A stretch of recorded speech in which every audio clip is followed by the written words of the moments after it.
What it do, YouTube? Oh, my voice just cracked.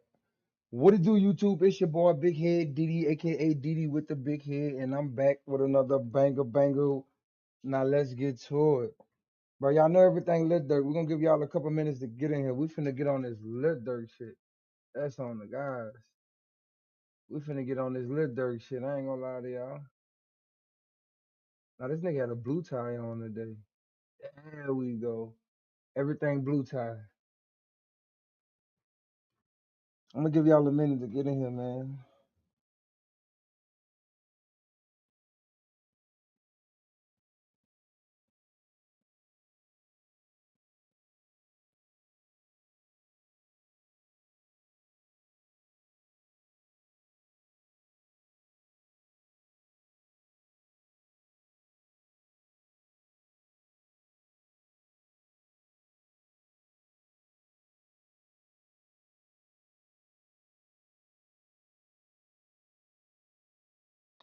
I'm gonna give y'all a minute to get in here, man. Load up for me. Y'all tap in with me. We finna go over this shit. I just got out of work. I'm fresh out the shower, man. Look, we finna cut up tonight. We had a good time last night. Hopefully we have a good time tonight. Shout out to everybody who pulled up on me last night, man. We went crazy, no cap. We went crazy yesterday. We need to go crazy again today. When my kids pull up, they're gonna run in here, so I'm not probably not gonna be kicking them out anymore. I ain't gonna lie. Cause they be wanting to be in here with their daddy.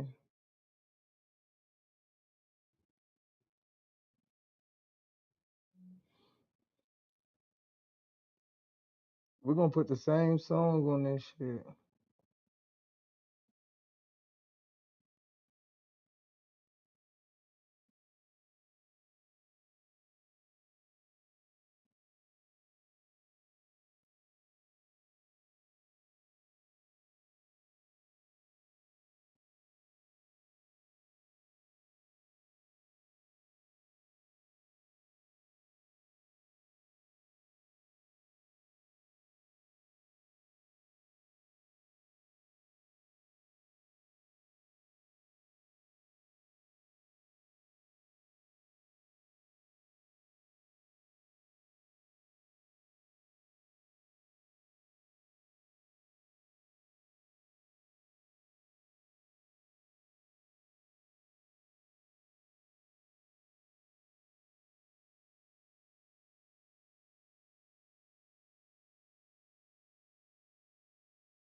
Y'all give me a second. I'm trying to share this link so we can get some people in here so we can get activated. So y'all give me a little second, man. I'm trying to put something together for us.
Prostitute.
All right, y'all. We back at it like crack at us, like a nigga independent trying to get paid. Y'all, I'm back. I'm back with it. My fault. I was trying to get the live straight, man. My bad.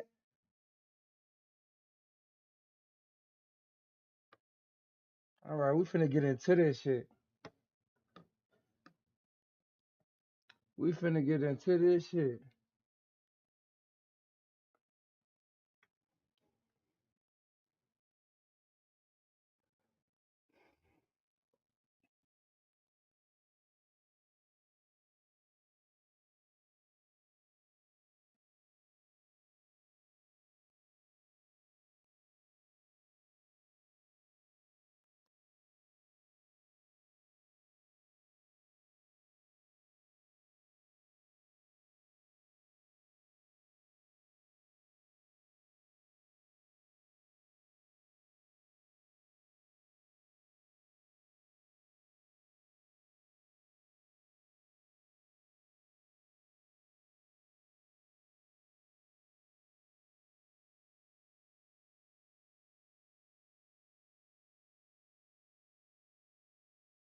All my life, they tryna bring me down. They tryna bring me down.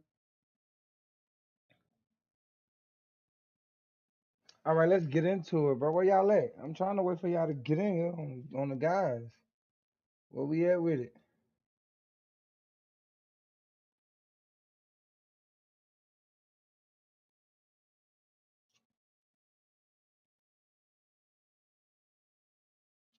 All right, check this out. So, as y'all can know, OTF Jam been testifying on Lil Durk. I mean, hey, I don't really know about like today. I don't know what happened today. Hold up, this shit playing in my ear. I'm getting feedback. My bad. So I don't really know like what happened today. I heard bits and pieces of it. So we basically gonna be going through this shit together.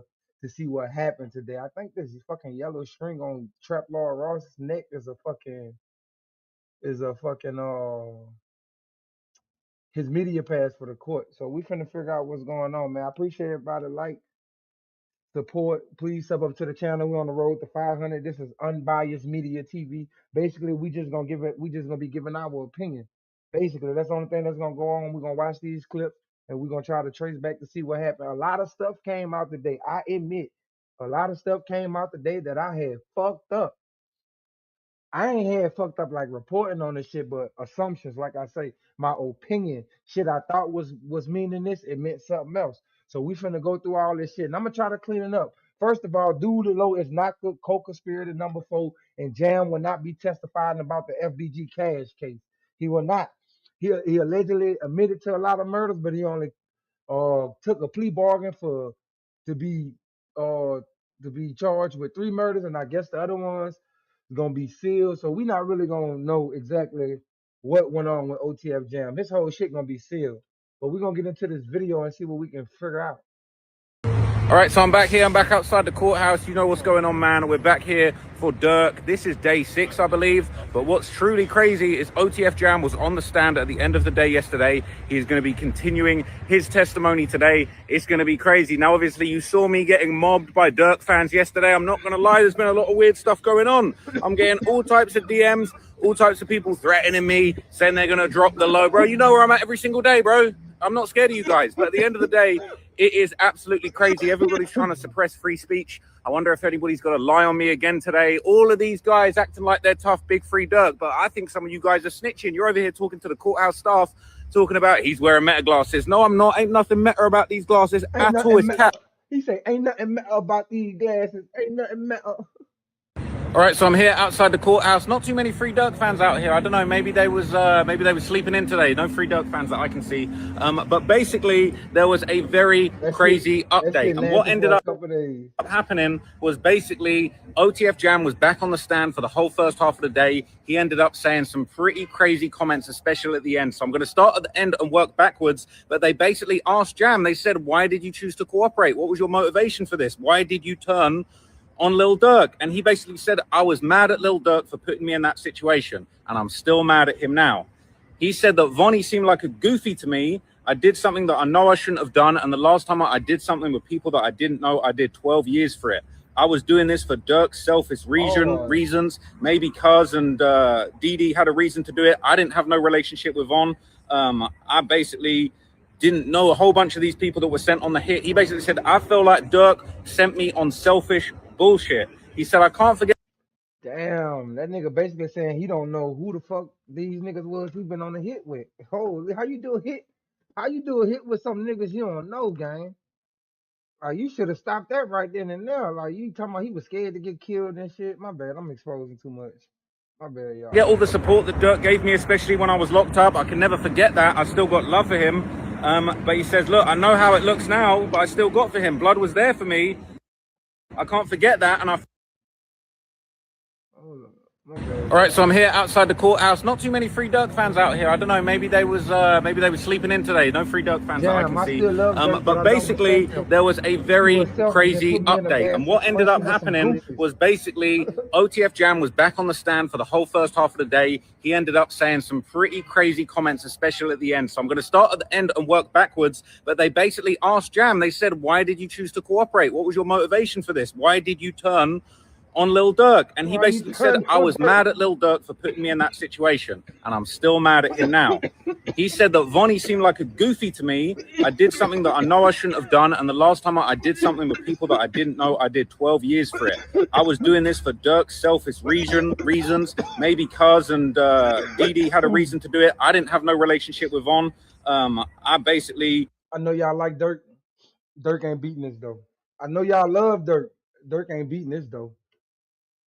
Durk ain't beating this. I'm sorry to tell you. Didn't know a whole bunch of these people that were sent on the hit. He basically said, I feel like Durk sent me on selfish bullshit. He said, I can't forget all the support that Durk gave me, especially when I was locked up. I can never forget that. I still got love for him.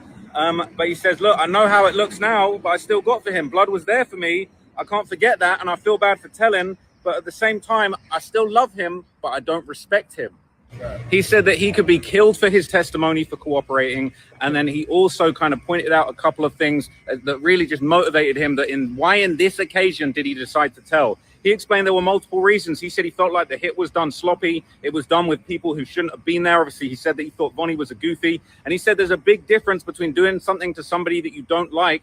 But he said in this case, he felt like Lil Pab ain't have nothing to do with it. He said he felt like an innocent man got killed and it weighed heavily on him. He wanted to get it off his chest. He said he didn't think it was guaranteed that he would get caught, but he thought about it. He thought it was hot. He said, why do we go and do this in LA with all them rich people and actors around? He said that was a bad place to do a hit. So the prosecutors actually asked him, they said, look, you testified and you pled guilty for your role in the LA shooting as well as 2 other murders. You know, what are you hoping for from this? He said, well, I'm hoping for a reduction in my sentence, but he made it clear there's been no promises made. He's not getting out. I'm not going to lie to you. Jam having 3 bodies, he probably shouldn't be out here walking around straight after this. But he basically said he pled guilty with the 2 other murders. And, you know, he just basically wanted to get it all off his chest. And he said it was weighing heavily on me what happened to Lil Pab, and he saw an opportunity and he took it. So it was some pretty crazy testimony. That last part when they kind of broke, you know, he said it straight out of his mouth. He said, I still got love for Durk and I can't forget what he did for me, but he put me in a bad situation with some goofies. It was selfish and I'm not rocking with it. So that was pretty crazy, but there was a whole lot of other crazy testimony that Jam put across, and I'm going to tell you all about it in different videos. So stay tuned. I'll keep you guys updated on everything. And yeah, it's going to be a crazy day. I think he's going to be up there all day, maybe even into tomorrow. All right, so I'm here outside the courthouse. It's going to be a crazy day. So we just got some crazy new information about how it went down when Jam got arrested and decided to start cooperating with the FBI. So apparently he was arrested in 2023 for something completely unrelated. He was pulled over in a car that apparently had a gun. See, everybody say that nigga been talking. He didn't start cooperating until after he got arrested. So how the fuck they gonna say this nigga had? I don't know. Maybe I'm overthinking it. In it while he was still on parole from that attempted murder case that he just got out after serving 12 years on. And he basically said that at that point he decided to talk to the FBI. He wanted to get it off of his chest. The Lil Pab murder was weighing on him. He felt like Pab was an innocent man and that he'd been sent on a dummy mission with some goofies by Durk for selfish reasons. And he said he saw an opportunity to get out of the situation. What was very interesting is when he got arrested, he basically wrote a handwritten note to the FBI. So what he claimed is that he said that he was allowed to make a phone call. He said the official phone wasn't there or it wasn't working. So they said, look, we'll let you make a supervised recorded call on your cell phone. But like, that's what we're going to have to do. We'll allow you that. So he made a call and then he told the cops, hey, can I have a bit of paper to write down a phone number? They said, sure. But he didn't write down a phone number. He wrote down a handwritten note, which said this exactly. It just said, I know about murders. I don't want to talk on camera. I know a lot. So he gave that handwritten note to an arresting officer. That basically was then, you know, worked its way up the chain to the FBI. And the prosecutors asked him, they said, why didn't you want to be on camera? Obviously, this is going to be a big controversial thing when it comes to Brian Steele. Obviously, he was absolutely clapping back. I believe it was yesterday, talking about why weren't all of these interviews recorded? You spoke to Jam 30, 40 times. You barely recorded any of those interviews. Well, this is kind of a slap in the face to Brian Steele because Jam said specifically, I don't want to be on no camera. And they said, why didn't you want to be on no camera? Now, this is crazy. All right. He said, well, I didn't want to be on camera because a lot of people have been getting exposed on their body cams doing embarrassing shit. You know, they be getting exposed on social media for telling on the body cam, snitching, crying, which is obviously a reference to a very infamous Chicago video where, you know, one of the shorties from over there was kind of apparently caught on a case and he was bawling out, crying to the cops. And there's been a lot of rumors about whether that case was connected to the Jam case, whether that kid that was crying in the body cam footage might have had a dirty gun that Jam had used in a different murder. So Jam made direct reference to that. As I would have said in my previous video, Jam made it clear. He said, look, he was mad at Lil Durk for putting him in. They were mad at Lil Durk. So a lot of the Durk fans have been saying there's no evidence, no one was ever paid, there's nothing. But it turns out, apparently, Durk might have actually finessed all of the hitmen, allegedly, out of any money. So we heard yesterday that there was a conversation in a studio where Durk basically said to a bunch of alleged OTF members, like, look, anybody that kills Quando or Lil Tim, you're going to be straight. And somebody said, are we talking like half a ticket or $1 million? And Durk just said, hey, you're going to be straight. You ain't going to have to worry about nothing. So basically, apparently all these hitters that got involved in this hit went and did their thing. It sounds like nobody ever got paid. OTF Jam said he never got paid anything by Durk, even though he was definitely expecting something. As far as the murder, he says he was never paid anything. But what is interesting is that he said, all right, because Brian Steele was licking his lips thinking, oh, he didn't get paid, this is going to be lit. But then the feds basically said, but you were expecting something, right? Because that conversation in the studio, people talking about meal tickets and Durk saying you ain't going to have to worry about nothing. He was like, yeah. And then they said, Jam basically said, look, I was never a rapper. I'd never dropped a verse in my life. And then within a few months of the murder, I was recording my first song, The Federal Freestyle. I got paid $10K for that. And it was on the OTF Loyal Bros album, okay? I think it was Loyal Bros 2. Obviously, I've said before that this album is like the ultimate self-snitching album. It's basically got back-to-back confessions. Booney Mo got a song on there called They Know That We Did It, all right? So that's what was going on, okay? He got his 10K, but apparently everyone was getting finessed. Apparently, two of the other shooters that were there, they were basically on Vonnie's ass talking about when we're going to get paid at the In-N-Out. And apparently, Vonnie gave him the slip. He basically put him on the phone with Durk and said, basically, they was asking, yo, Vonnie, are you going to straighten out the money? They got Durk on a FaceTime and he said, I got them. They're going to be straight. And then they left. So I don't know if Durk ever paid him anything after that. It sounds like Durk might have inferred that people was going to get $500,000 to $1 million for killing Quando. And then basically he just didn't give nobody nothing afterwards. Maybe he thought that was going to be slick. And like, oh, if I promise hitmen something and don't pay them, then they're going to be able to get me. I'm not sure that's really going to fly. But I'm sure if anybody is going to make that point well, it's going to be Brian Steele. But that was pretty interesting. I'm not going to lie. Jam getting 10K to appear on that project definitely was interesting. I thought they were going to play the Federal Freestyle. They didn't play it. They just showed it. They showed the cover art for Loyal Bros 2. And I ain't going to lie, the Loyal Bros 2 cover art was looking sus too. It's just 5 hooded masked individuals. And you thinking, wait a minute, isn't that exactly what was sent to go and kill Lil Pab? So that wasn't really a great look either. I'm not sure if too many people picked up on that. But yeah, you know, this whole thing of the hitmen being paid, and obviously it wasn't mentioned, but even there was a lyric that was shown earlier. You know, Brian Steele lied and said it was Quando when it wasn't. It was another Savannah rapper. But that song where they said, oh, shout out Lil Tim, I mean King Tim, it wasn't Quando. Brian was wrong. But what they didn't draw attention to is elsewhere. He basically said, oh, I heard there's a meal ticket. And obviously the rumor was it was going around pretty much within weeks of Von's death that there was $1 million bounty on Quando's head. So arguably that's been proven to be true, but not many people have pointed that out yet. But anyway, that's my opinion. I'll be back with some more updates for you guys soon. So a lot of the Durk fans have been saying there's no evidence, no one was ever paid, there's nothing. So a lot of the Durk...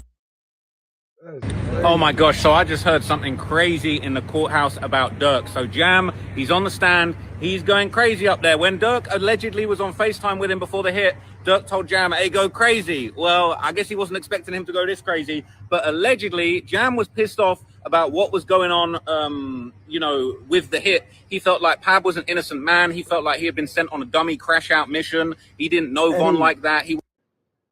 That nigga Durk thought OTF Jam was a crash dummy. Like that, he just something to wasn't part of the beef. He was frustrated and he felt, you know, low-key pissed off with Durk that he had sent him on the hit. He actually allegedly FaceTimed Durk to confront him about this. And he said that Durk answered and he was at his crib with OTF C3, all right? And he said, I asked Blood. He said, I said to Durk, like, out of 1 million people you could have sent on this mission. He said, I just did 12 years. Why you have to send me on that dummy mission with a bunch of people I didn't know? And apparently Durk cut Jam off. He didn't even let him finish. And apparently Durk just responded with a smile. He said, I love you, Jam. He said, y'all didn't hit Quando, but you hit Pab. Pab counts. He was on the internet saying he was smoking on Von. And he can't say that no more. And he was just smiling. He said Pab had been disrespectful about Von's death and that basically it counts. That's apparently what he said.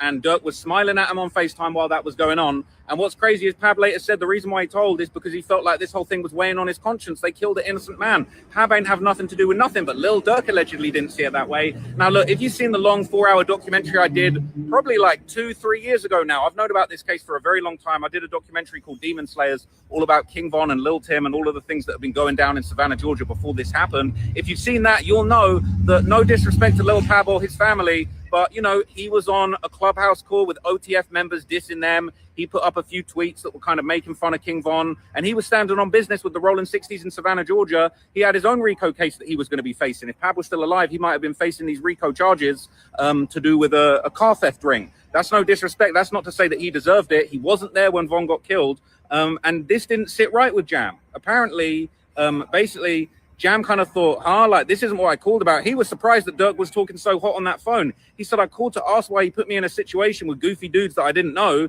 And then he just starts talking about, yeah, I love you. Like, you didn't hit Quando, you hit Pab, it counts. He was on the internet saying he smoked. So he was just like, what the hell? Like, I didn't understand. He said, I wasn't close enough to Flocka to be doing that with him. He sent me out there with goofies that I didn't know. He said, I just wasn't feeling it. He said that he basically kind of just went along with it. He said, yeah, he agreed with what Durk said about Pab and got off the phone. And that was it. And he said, I didn't get no payment for this. I just thought, what the hell? Like, this is just nonsense. So, yeah, I think Lil Durk was obviously happy about what went down. But the way Pab saw it, he'd been roped into killing an innocent man. And obviously, he didn't even know he was there to kill Quando until he'd arrived in California. So he said that he no longer respects Durk. Oh, my gosh. So I just heard something. Crazy work. Who the fuck? Oh, my gosh. So I just heard. Wait a minute. All right, so I just see Kanye for the first time. I just see Ye in the courthouse, okay? And basically, it was pretty crazy to see Ye in the flesh. He kind of walked in late. He wasn't there for the very start, but it seems like they low-key be treating the celebrities like VIPs in court, because Machine Gun Kelly was able to cut past all of the media a couple of days ago. Ye managed to get in even though there was a giant line and he was late. You know what I'm saying? They was making it work for Ye. Now, I'm not going to lie to you. Ye stared me down. He looked over to me and just stared me down for an extended period. He looked at me for longer than Durk did when Durk stared me down. I'm not gonna lie, I was a little bit like, Man, we don't care. We don't care about that shit. We don't come back. Let's see what goddamn DJ Academics is talking. I'm gonna be real with y'all. I ain't gonna do too much talking to y'all if y'all don't talk to me. So we just gonna be sitting in this motherfucker watching these videos together. My name Big Head Didi. Sub up to the channel. We're on the road to 500 subscribers, man. We trying to get monetized. Get me there. I had a long day at work today. I'm just gotten off, so I'm catching up to everything what's going on. If y'all don't know, this the Lil Durk murder for hire trial. OTF Jam just, well, he been on the stand since yesterday, but it's a lot of stuff that's been going on. I really can't give you too much details about today right now, but we finna just figure it out. Our two lawyers. I wish that nigga ain't miss your mouth. The fact that he's bringing up, I'm out of here, man. All right, look. So I already know what that is. So look, I'm gonna bring y'all in right here. Yo, Durk looks so much like the demon now. Like, he looks so much like he's a bully, this and third, because of course he got all the charges. All right, look. So I'm gonna explain something to y'all real quick. So everybody keep calling Lil Pab innocent. Hey, baby. Give me a hug. How was school? It took a long time. It took a long time. Yeah, it's not like school last year, huh? You got out of school early last year. Now you at the big girl school, huh? I was crying. Why you was crying? You was ready to go? Yeah, because it was taking so long. You gotta stay at school, big baby. you gotta go. You gotta go to sleep when you supposed to go to sleep. Okay, my bad. That was my daughter. She just got here from school from the babysitter's house. But okay, back to this. So this Laverne, if you don't know OTF Laverne, this Laverne, this one of Dirk homies. So he basically joined in what you call that shit that nigga Whack 100 clubhouse. He joined in the clubhouse room or whatever, and basically they was on some shit like Quando Rondo, all his homies, this day room or whatever, this Quando Rondo, the room or whatever. So watch what happened. Like this is after King Von died. This is after this right here is after they shot at them in Blackshear, Georgia. If you don't know, he also like they OTF Vonnie, when he get on the stand next, he gonna testify about the Blackshear, Georgia shooting and the other shootings that every time they try to get on Quando around on them trail or whatever. But look, Lil Pab is in this bitch. Basically, that's why I'm showing y'all this. Well, I know what this is. This is why DJ Academics is showing this shit. This the type of shit that Quando Rondo and them was doing behind the scenes that a lot of people really don't know about. I've been seeing this shit though. We gonna link real soon though. Laverne is finna join the chat. When Now, y'all this see happened that a few Pablo times where, shit, like, you would that see two Pablo people. shit They at the happen bottom, in Jacksonville a shut the lot fuck up, on nigga. Clubhouse. The Lil Pablo or Lil Pab, his name gonna be like Pablo or some shit at the bottom. But him and Quando gonna be talking. If you know pretty much about like uh small motherfucking little bit of knowledge about the situation, you'll be able to decipher between the two voices. And then it's OTL Vernie in there too. So listen to this shit. Where Nigga, shut up. All clothes. Niggas done been on fucking Clubhouse all fucking. Free to Hey, go. we gotta bring the gang up, Hey, man. that After nigga gang. Bring love Chrissy Bernie. Benchy up. That nigga Yes, love Give me a Bernie. bean, Got a Nick. missing teeth though. Yeah, I got shot in my mouth. Hold up. Bring the gang up. Smoke. On this shit, cause there ain't nothing to do. Smoke. The mall closed. Niggas done been on fucking Clubhouse all fucking. Free to Hey, go. we gotta bring the gang up, Hey, man. that After nigga gang. Bring. love. Look, that's the nigga OTL Vernon talking about free little dude, free little dude. He talking about Lil Tim right now. Lil Tim in jail. This OTL Vernon right here. This nigga right here, that's OTL Vernon. This Lil Pab right here. This Lil Pab, this OTL Vernon, and this Quando Rondo at the top. You dig what I'm saying? So you can pretty much decipher, like you can see, like, and listen to the conversation. Listen to what they saying. Chrissy Bernie. Benchy up. That nigga Yeah, love give me a Bernie. bean, Got a Nick. missing teeth though. Yeah, I got shot in my mouth. That's Lil Pab talking about OTL Vernon got a Mr. T. OTL Vernon respond, I got shot in my mouth. Wow, what you say, Bob? Swear to God. That's Yeah, I what my do. boy I got Pab shot in my mouth. Hey, what you say, Pab? hey, you did. You got what? I He got got shot That in what? my nigga got mouth. hit. That nigga, he don't even need to be on Clubhouse. Damn. He don't even need to be on Clubhouse Pablo. See, talking that's Lil reckless. Pab. He already My got nigga. his That's last. Lil Pab, baby. Man, chill, bro. I Bro, you see, that was Pop. That's Pop trolling Varney. sent the message.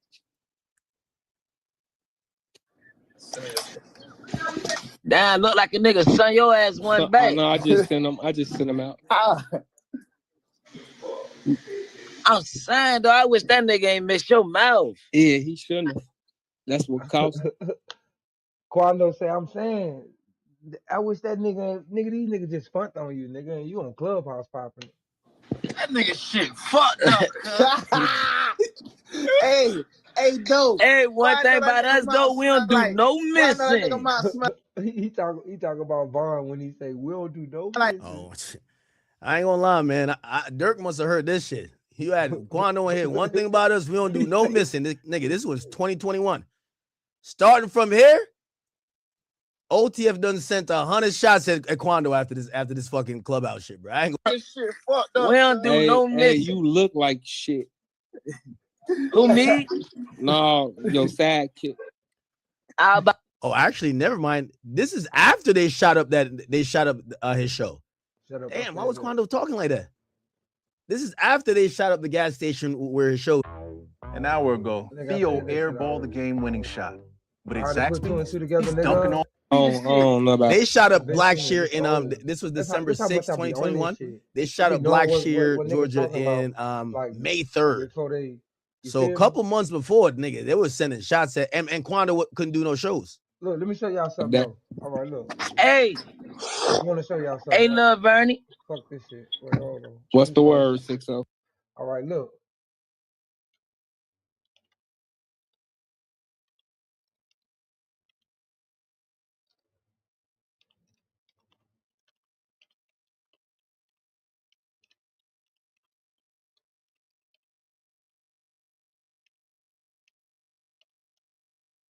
Watch this shit.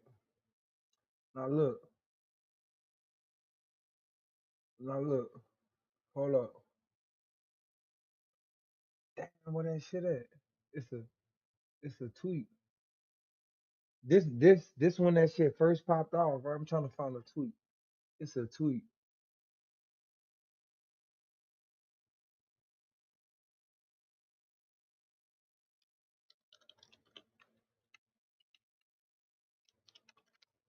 Oh fuck. I should have put two. Damn. OTF Jam claims Lil Durk Big, man. said whoever catches Quando will Tim is gonna. That ain't it. It was an old ass tweet. Man, what that tweet at? Dog, I'm finna find that shit. What the fuck is that? Need this shit. Let's go back to this. Let's go to Google. Oh, Lil Tim. What the fuck am I typing?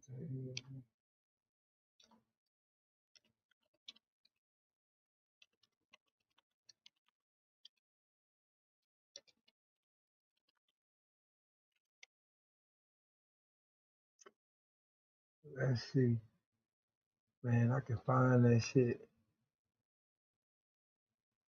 Come on, man. Don't do that. Don't do that. Ammo. Come on, tell me something good. It's an old tweet. Damn, man, I can't find that shit, man.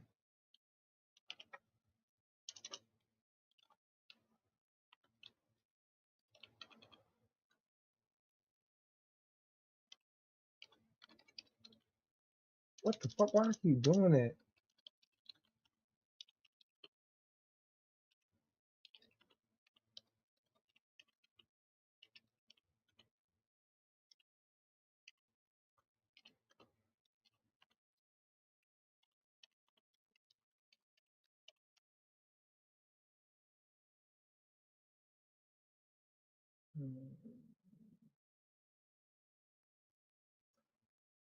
Okay,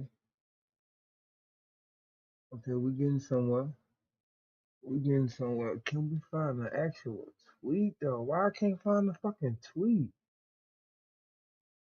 That's what I'm curious about. I can't find the tweet.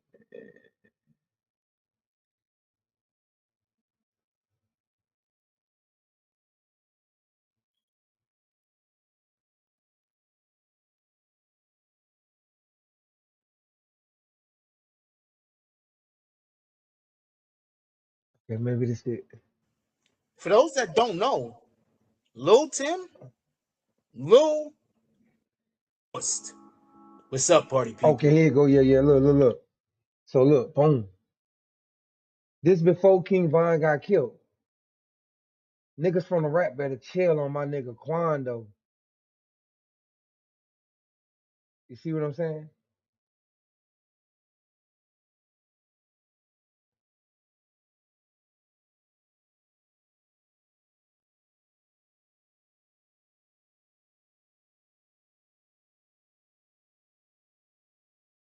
See, that's what I be trying to say, right? Like, like that nigga told him. Let's see if it's like any new shit, any new updates, like, cause I just got off. So look, right now it's usually around the time like that they should get the. Bro, why I can't hear shit? Am I bugging? In Oh, just seconds. Imagine. all right, man. To the black disciples, as a black disciple minister. Hold on, let's go back. Dudes that I didn't know, and then he just starts talking about, yeah. All right. Probably be like, all right, bet I'm gonna go try to fuck him. I'm gonna say no, but that's the truth. Because he told me that too. But here's the thing. Who the fuck I you on the mean, phone with? Well, he told me some more shit today that's what? even more disturbing. Yeah. Them boys, Anything else? So let's fast forward to one whack call. but it should always. Duty Low got a girl. Supposedly he did use a. He told Durk, nigga, I just waiting on you, nigga. Now, granted, supposedly he did use a girl to get the address. So apparently, Duty Low got a girl to get the address. I guess he knows some loose booty girl out there in Cali who probably fucks all the rappers that come to town, and she probably be like, all right, bet I'm gonna go try to fuck him. I'm gonna get you where he's at, and you know the rest is history. Now, I didn't ask, yo, Remo, could you ask Duty Low if he used to live in Cali? Because I don't see the government making that mistake, and I think that's why people actually thought. That's why people actually thought it was a. That's why people thought it was He don't live in Cali because the nigga say whole he gotta thing with leave Friday. it being a Rolling 60 member. Hold on, give me 1 second. Give me 1 second. Nigga, that nigga live in Kankakee, nigga. What the fuck is you talking about? Well, he live in Georgia. He from Kankakee. He not even from Chicago. He tell you that. Go watch the interview. All right, let me hit Whack. Apparently, Whack has the details on this, man. You know, Whack in the exposures. Here we go. It's our first call today. 7 hours in, huh? fuck you want, airhead? We're live on the Adam and Wax show. Are we live? That's a fact. What up, Act? Nah, it was good, man. I was really calling Wack to see, so, you know, we're covering the case. This idea of, like, co-conspirator 4, yo, everybody ran with that. It was Duty Low 5 days ago. I told you that. A lot of people, everyone thought it was Brick Baby, though. Like I forgot how we all did. Duty Low told me it was him 5 days ago before it came out. We all thought it was Brick Baby at first, too. We all thought it was Brick Baby. Okay, why do you think that Duty Low even told you that? Because he told me that, too. But here's the thing. I mean, well, he told me some more shit today that's even more disturbing, but I'm listening. But we got to think about it. So, co-conspirator 4, which is Duty Low, he's the one who gets the location. He's the one who basically, you know, Jam said on the stand. Jam said on the stand, he never knew why he went out to California. He said he couldn't get Durk on the phone. One time, Didi like showed him Durk on his phone, but he said he called Durk. Durk would not answer. And he called Durk again. Booney Mo called him. And he said Duty Low called him directly at one point and said, nigga, you're out here to kill Quando. That's crazy. Listen, so today I get a call. Yeah.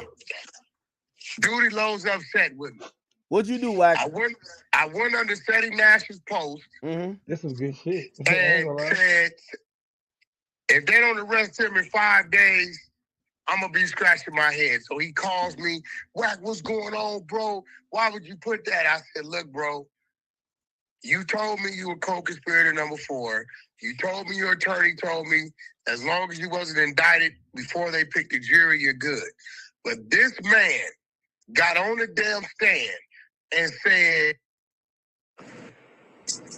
you told him he was out here to kill Quando. Yeah, that was crazy. This is what threw me for a loop, Act. By the way, you know that's the Jim Jones calls, right? You know, just how you say Jim Jones made an order. You know, you said when Jim Jones made an order. Well, but the difference is the feds had the Jim Jones call on wiretap. They don't have this one, right? Okay, you're right. Duty Low then says, I knew exactly what Cham was going to get up there and say. So I'm saying, so you telling me the feds questioned you and told you what Jam had already said. Because for you to tell me you knew exactly what you were going to get up there and say, either A, you really told them that shit, or B, they already questioned you and told you what he said. And if so, how the hell you beat the indictment? What was the answer? You got me in suspense. He didn't answer.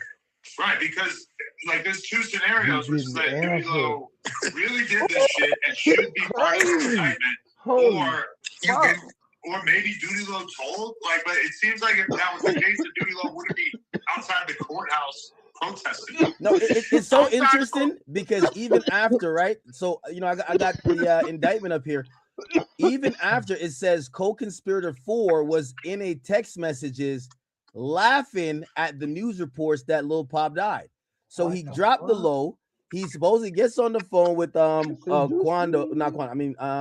Jam, says, Jam, you're here to kill Quando, and he's laughing with Durk and crew. Afterwards, it's tough. And by the way, they also say they said after the death of Davon Bennett, which is King Von, they said that in co-conspirator 1, which we now know is Durk told co-conspirator 2, 4, 5, and 6 that if they could kill Quando or Lil Tim, there is a bounty for it. That's what it says in the indictment. Now, granted, they're kind of substituting this for an alleged some meeting at an Atlanta studio where Durk says, yo, listen, 6ix9ine is laughing at me online. Yo, somebody got to do something. And if somebody do something, they're set for life. I told you, I just threw at him. I said, bro, we got to credit 6ix9ine for the peer pressure of Lil Durk. I think Lil Durk would have just let it go if 6ix9ine wasn't pumping it the way he was pumping it. I think you're ignoring a long history of Durk being like dead set on getting revenge against people that wronged him for years before that. But definitely, I think 6ix9ine was giving him a little bit of kick in the ass to get the plan going. No, I'm gonna be honest with you. 6ix9ine plays a bigger part, and I hate to give him credit because he's like a gnat. You can't get rid of him. Once he gets a little point, he will never shut up. But I gotta be honest. Let's put things in perspective, right? Okay, so Lil Pop dies.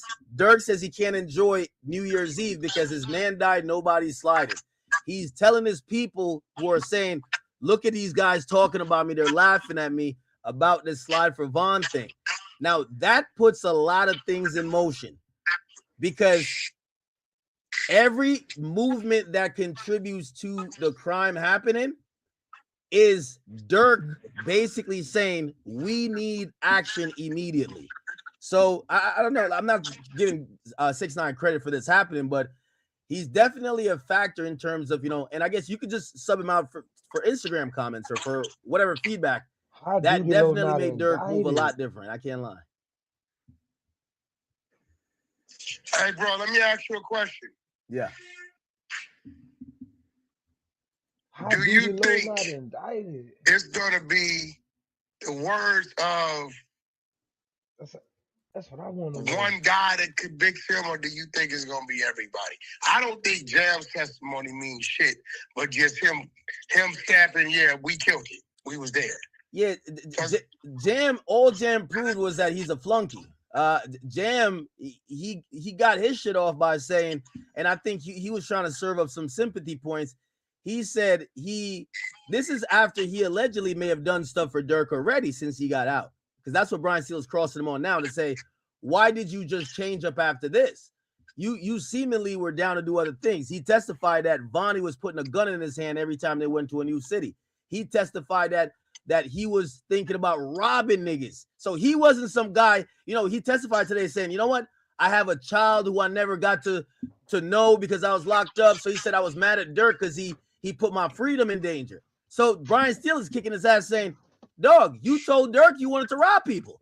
You came out of jail not on some I want to be a father. You came out of jail saying, I'm the guy with the reputation and that they fear, whatever. So Jam says he was mad at Durk because Durk sent him on a dummy mission with a bunch of goofies. He said, first of all, he didn't know Los Angeles at all. So he didn't know he was killing somebody in Beverly Hills, how significant, how important.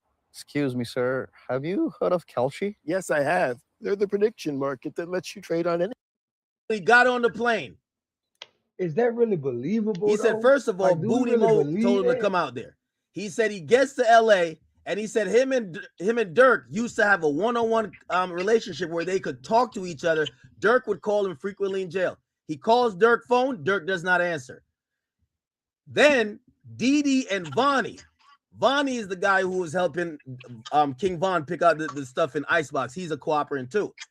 Basically, they all look at him like how whack. You see, you as a street dude, look at me. Imagine you about to go on a drill and you fly out somewhere and I meet you at the airport and I said, I'm gonna get you all you need.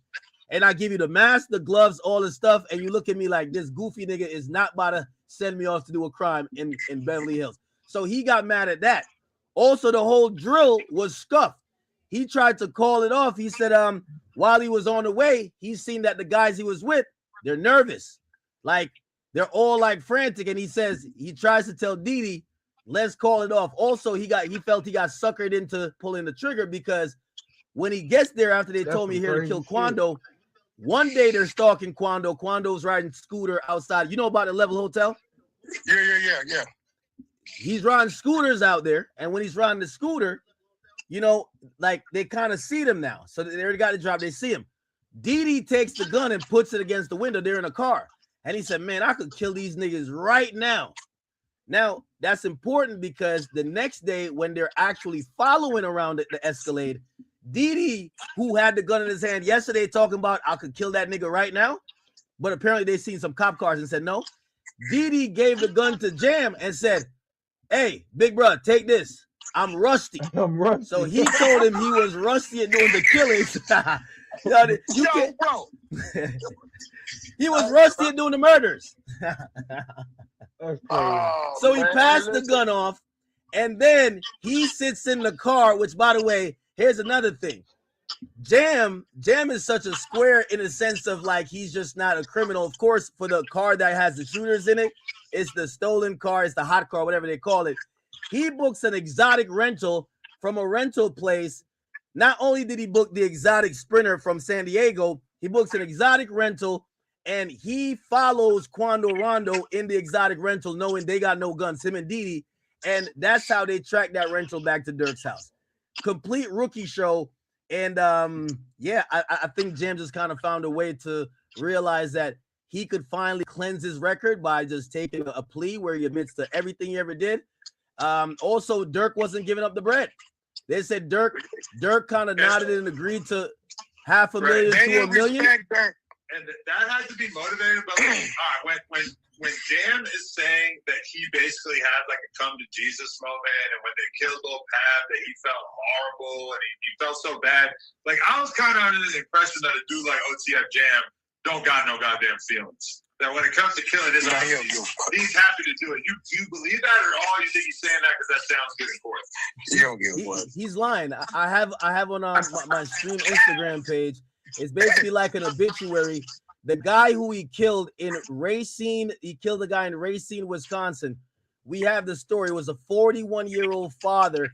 He gunned down. Remember, he put the gun to his head after his OG said, "Yo, I know you shot him, but he's seen our faces. He gonna tell. We gonna go to jail." And he shot him in the head and killed him. The guy's brains was splattered over.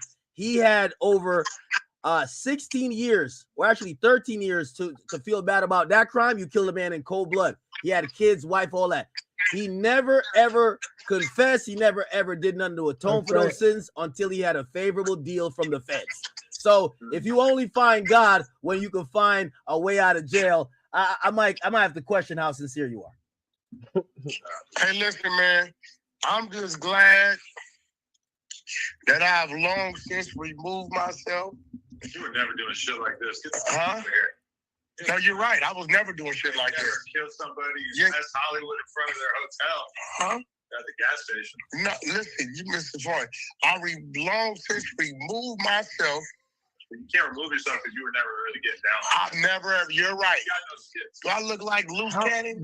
Like, how the fuck you Hey, by feel the way, You're right. that? I ain't never did nothing. No skits. Hey, by the way, these No guys were skits. such. All I got is Skittles. Hey, by the way, these Okay. guys were such fish out of water. You know, obviously they go to California. They're trying to kill him at a dispensary. They send one of the eventual shooters. His name is Brown Eyes. He walks in there. I guess if they've never really been to Cali like that, but they're seeing the dispensary. They realize, I guess in all Cali dispensaries, there's a security guard, and they realize Quando is in the back. So they say, I'm not going to do it there. They was going to do it at a clothing store. When they go to the spot, they were like, you know what? Let's kill him in bait. And then they look. They're like, I think these guys are going to be able to lock us in here by pressing a button. So that's how they waited at the gas station. They thought about it like a bunch of times. It's a rookie act. I can't lie. We're gonna sit back and watch the show. We about to keep reporting. We got Sauce Walker and the young lady I just met 2 weeks ago. Just met this young lady. Yeah. Sauce Walker is really being outed as an abuser and a gaslighter these days, man. Well, did he abuse her? He beat all these bitches up as far as I know, yeah. I don't think he beat her up. Maybe not yet. He just didn't have enough time. He has her. He said he tattooed her name on his face to keep from having to pay her $150 a day. Nah, I'm not gonna lie. That was a W method. He said he's a pimp. All he does is finesse women. He says he tattooed her name on, or he tattooed her on his face. $150 a day. Yeah, he said he didn't want to do payroll.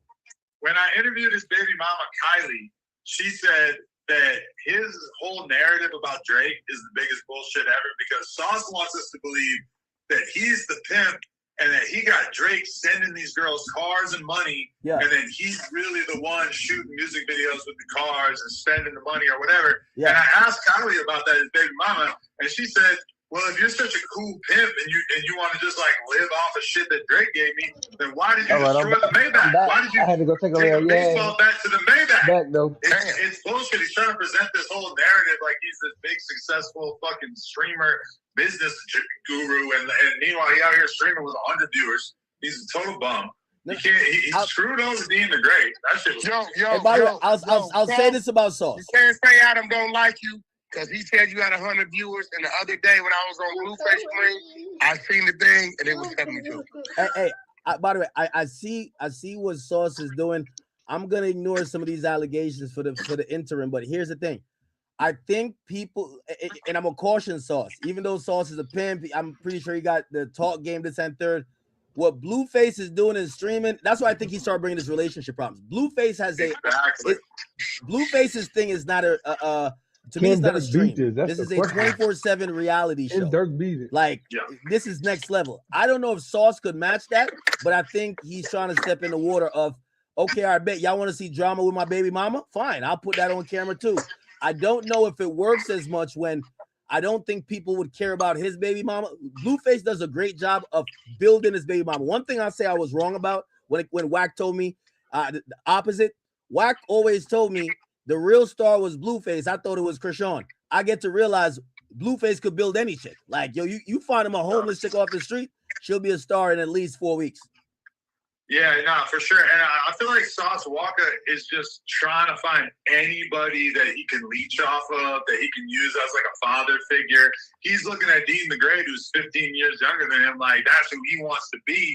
And he's taking it to such an extent that he's stealing his fucking song, he's uploading it, he's lying and gaslighting Dean and AB, trying to act like he didn't know what a collab post was. Wait, they're beefing? That shit is disgusting.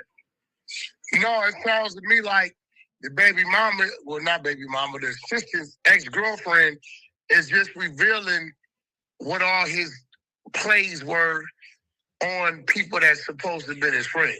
Yo, Act, did you see the clip of Sauce's His assistant, I guess? That's what like yeah, I watched that. Man, yeah, she's I ain't gonna lie. YB or Drake, and the way she says it, she's so pissed. And I fucking love that. Like, that's when I met her. There's all these other rappers. There's like a super long blacklist of different artists that you can't listen to if you're hanging out with Sauce Walker. That's so funny. Yeah, I ain't gonna lie. Like, I agreed with the no little baby in the whip, but it was no future too. It was no future to it. I can't imagine. You agree with the no little baby? Yeah. I listen. I can't.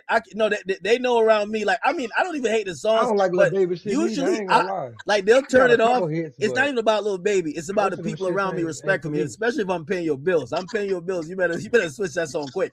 Jazz. That's like I'd rather be in North Korea. Hey. Yeah, sounds good. I don't know. She's saying a whole nother thing. She's saying, I don't know, bro. We might have to gaslight and manipulate that type of. Oh, hey, bro, did you just take a shot at my artist? I caught that shit. Whatever. Hey, hold on, Wack. I gotta be honest. Pregnant and barefooted. Yo, Wack. I gotta be honest though. You know why I love Blueface's stream? Famous, and she's got hundreds of thousands of dollars in the bank. She just can't gaslight the family. And Sauce keeps running into the same exact problem over and over and over, which is these girls don't want to deal with him abusing them because they got their own money at a certain point. My biggest worry when it comes to Sauce Walker is one day he's gonna drop dead from aneurysm, bro. That nigga be screaming crazy. Hey, Wack. Eyes be bulging. Wack, I'll tell you, I always got Blueface's stream on that. This shit. I need to go see how Swipe feeling, because right now it's not really no updates. But we're gonna go pull up on Swipe, see how he feeling about it. Game day in Louisiana is for celebrating, not risking it all on the drive home. You want to support me? Hey, go to Nene Marie 37 on IG and purchase a signed copy. Look, if y'all don't know who this is, this Trenton News, y'all need to go tap in. He knows everything. I'm telling y'all, it's just gonna sum it up. You go watch his old videos. He predicted all this shit from fucking 2-3 years ago. Everything. Y'all need to go tap in with him. I'm telling y'all, go tap in with him. I got an interview with him on my page, so you know what I'm saying. This is page right here. Let me go to his shit real quick. This is page right here. You see, he's sitting at 248,000 subs. Y'all go tap in with him, man. Man, you look. I'm gonna just show y'all some shit, right? If you go to his page, he got buku videos. I'm talking about he got buku videos. But you can go way back when.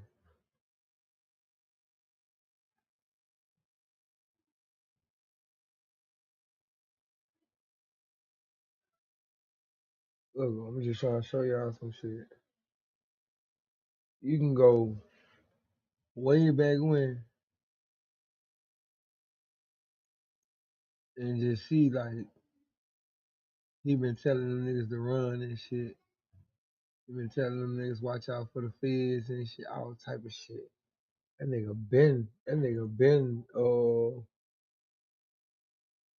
telling them niggas, trying to warn them niggas. Nobody listen. Let's see what he on though. Let's see what he on. You want to support me? Go to Nene Marie. Everything. And we talking about Duty Low. We got questions for Duty Low, man. Make sure y'all smash that We like got button so the questions. video get around. If you got Twitter, He started off snapping. We got questions with no bullshit. Did y'all hear? Did y'all hear what the fuck you just said? I'm gonna go back and play that shit for y'all TikTok, again. Reddit, Twitch, Facebook Market, Lil Durk, they hooked them up. Smash that hype button and that like button. I'm going live tonight, y'all. All right, y'all. So yesterday, Jam took the stand. Hey, I'm gonna keep it real, man. I told y'all before, they played Jam and didn't pay him. I still don't know why they called Jam, and they said that Jam stole and he was supposed to be a snitch. So they called Jam to do this murder with Brown Eyes and Flocka. Now, look, I'm going to break this down for y'all just in case y'all missed it. Jam don't know Brown Eyes and Flocka. So when Jam got there and they said Brown Eyes, him. That's why that nigga testified earlier that this is get back. He said this is get back to dirt. Oh God. Jam like, nah, where Didi at? They call him down there, and then they sent him with some creative players. So Jam, like, what the fuck? So he feel like he gotta do it now. Now I ain't making no excuses for Jam, none of that, bro. But y'all heard the audio with Lil Durk, man. He was laughing. I did him dirty. Boona told him, man, dude, them, yeah. He said, y'all ain't paying, man. And he might flip. Jam asked for a lawyer. Hey, look, I'm gonna tell y'all this. Bro. If y'all ain't tapped in, boy, y'all better tap in. All them lawyers. He should have got Marley and AJ. Lil Durk, he should have got all them lawyers. He should have got Marley and AJ. I don't care if they ain't got no money or y'all talking about he don't owe them no money. If you say that Lil Durk don't owe them nothing, hey, look, your ass ain't never been in the streets. I understand why you saying that because you ain't never been part of nothing or never been into nothing. So that's why you saying Lil Durk don't owe them shit. Hey, look, if you don't want to go to jail, you better send a lawyer around the board to everybody who locked up. Hey, look, if you pay for the lawyer is going to tell you. Oh, yeah, hey, you might want to pull out on this one.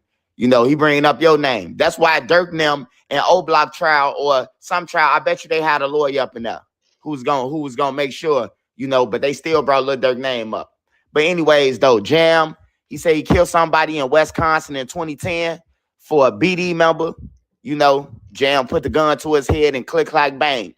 Then he got the Lil Power murder. At the end of the day, he's supposed to explain another murder. But Jam said that when he got down there, it was weird. He ain't know why he got down there.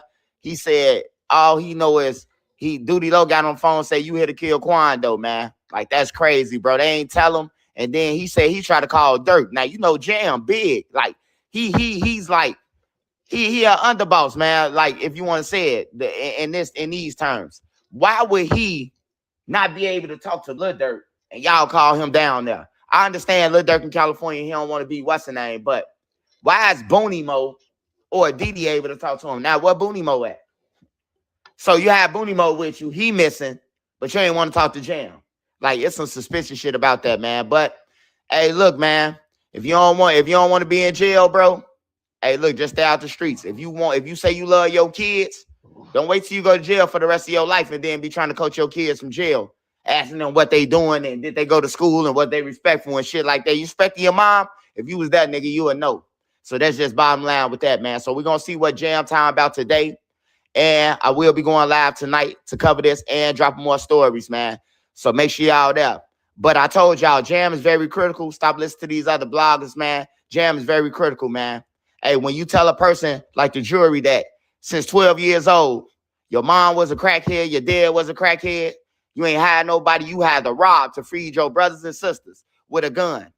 And y'all talking about 100 people to rob. Man, I done robbed over 500 people in my lifetime, bro. If you robbing 4-5 people a day, if you robbing a project buildings and you laying down a whole building, man, it's possible, bro. Y'all be thinking shit impossible, bro, because y'all ain't never did it. You know, so we gonna see What else Jam got to say? We're going to see if Cash come up in this. Now, just because Cash murder don't come up in this, that don't mean that the feds ain't say no. You cop out to them and we're going to say the rest of that shit for the Vicar because Cash probably a part of the Vicar because his information, Cash murder, was in the Stefan Mack paperwork. So they separated the Vicar with the with this case, the Lil Pop case. So we're gonna see what happened. Hey, if y'all could talk to Lil Pop Mama, man, this for Lil Pop Mama. Hey, can you please inbox me, Miss Lady? Condolences to your son. I just want to give you some inspiration and some and just talk to you real quick. You know, if y'all can find Lil Pop Mama for me, man, Emma, have her inbox me. I appreciate y'all. Y'all always do it for me. Hey, next we talking about Duty Low. We talking about Duty Low, y'all. Duty Low. He been protesting outside this court building. Now, hey, look, remember how I be telling y'all, hey, look, we could play crazy and act like we ain't know what was going on. But Duty Low knew he was involved with that shit. Why would you be outside the courtroom, bro? Why would you? Hey, look, this how I know Duty Low, he knew what was going on. The man asking everybody who come out the courtroom, I'm talking about civilians, people who standing outside. He talking to them, and then he'll get on some nervous shit like, they said my name. Yeah, they said your name, Bozo the Clown, Mr. Clean, like you there. And hey, look, this one thing I'm going to say about Duty Low, because everybody's spreading rumors. If Duty Low was part of that shit, man, the feds would not let him protest outside. That'll be tampering with the case. They wouldn't let him, man. A lot of y'all don't know that. Just like people saying Trench's News on the trial. Hey, I ain't going to trial yet. I ain't talked about it yet. I'll keep on talking, reporting every day. You know, that's why I'm coming to take y'all pages. But I can tell y'all, Duty Low, he must be going in a Vicar or something, man, because Duty Low had the balls and be bold to stand outside. Hey, that nigga talking about King AK. When he said, I'm going to take y'all pages, he going to take King AK shit because King AK get drunk and be saying that man going to testify he a part of the case. That man ain't got nothing to do with that shit. That nigga King AK be drunk and just flapping, but that's who y'all fuck with, though. The federal building in California and wear free smirk shirts, play federal nightmares, Pooh Shiesty, FDO, and all that, man. And you part of this shit. And Jam exposed you, bruh. Jam say Duty Low. Got a call from Duty Low. And in the end of that song that I got on here, I should have known that you wasn't no babysitter, nigga. The Jam said Duty the biggest problems. He say he get the low and hop in the car with the shooters. Now, why would you do that? Why would you get the low and hop in the car with the shooters? Like, y'all some dumb young motherfuckers, man. Like for real, man. Hey, but I don't think Duty Low number 4. If Duty Low number 4, they lied in the paperwork. That's all to it, man. You can't lie. You can't be making no errors like that. You know the difference between Illinois, Kankakee, and you know the difference between California, goddamn it, Beverly Hills, wherever the downtown LA. You know, so I ain't buying it, man. But Duty Low, that's crazy, brother. I thought, you know, by you having no hair, you know, you was like Albert Einstein, like the molecules and all that shit was close to your head because you ain't got no hair. You know, so I'm thinking like you just on top of your shit. But Mr. Clean, you one slow bastard, man. I can't believe that, brother. I can't believe that you posted up outside that building knowing that you part of this. And India, man, why would you try to hug that man's wife, bro? Like, for real, I know it's inside. I know you excited. You want Durk out. Hold up, Swipe. We got a little update. Guys that apparently was told by OTF Jam that was getting called out by... Okay, so one of the alleged lies that apparently was told by OTF Jam that was getting called out by Brian Steele apparently related to his family and the fact that he claimed that he was given help. Now, I told you guys earlier that OTF Jam said something where he was kind of probably trying to elicit a little bit of sympathy, where he basically said that he became the man of the house at 12, same age that he started doing shootings, and that he basically, you know, was putting food on the table. He was robbing people. He said that he was an armed robber, he said he was an armed robber, not a strong arm robber. And at some points, things got so real for him and his family, he had to literally stick people up with guns for food, okay? Well, Brian Steele and them kind of clapped back And they basically, look, I was 15 minutes late. There was a lot of difficulty getting the media into the room, but we got into the room 15 minutes. So I didn't see how the prosecution's, examination of Jam ended. But what we did see is I basically walked in there and Brian was already on his ass, all right? He was already putting belt to ass. And the first thing I heard was Brian Steele say, hey, you never really supported your family, did you? Jam said, hey, if my mom was here, she would tell you. And then basically there were a bunch of sidebars. And what was crazy, something was going on. Something improper had been said. They weren't happy about it. And there was a bunch of sidebars. What was crazy, I'm not going to lie, Jam laughed. He was laughing and shaking his head. People were talking about he was shaking his head before. I see that. But hey, people were acting like he was shaking his head like, man, I can't believe I'm telling. Nah, he was laughing, shaking his head, looking at Durk. Him and Durk were looking at each other, smiling at each other. Low-key on some like, yeah, I got you. Like, hey, all right, we're going to see my lawyer finna beat your ass on the stand. And what was basically crazy is that Brian Steele was forced to move on. But we actually heard at the end of the day, after the jury had left the room, apparently Brian Steele is trying to get some information across that the prosecution are having an issue with. But Brian Steele allegedly and the defense, they're trying to basically make this case that apparently Jam's family hate him. Apparently, like, he's hated by his family. None of them are here. The judge was like, look, we don't want to be over here talking about, like, why his family aren't in the court. It's not really fair to say, why aren't your family in the court? You know, there's multiple reasons they could be there. They could be scared. They could be, not there because, they feel like it's too far to travel to California. They could be sick. So them not being there doesn't say anything, but it's like trying to make this case that Jam's family hate him is going to be difficult. So that kind of wasn't allowed, but it sounds like that might come back. They might find another way to attack Jam's character, but literally from the get-go, they were putting belt to ass, and Jam was laughing, shaking his head, looking over at Durk. They were looking at each other. That was wild, but there was a lot more, and Jam went back and forth with Brian Steele. Brian Steele beat him up a little bit, and then Jam kind of hit him back. It was crazy. So stay tuned for more updates. I got a lot more coming. Man, Okay, so one of the alleged lies that apparently was told by OT. I wish we could see that shit. Why we can't see that?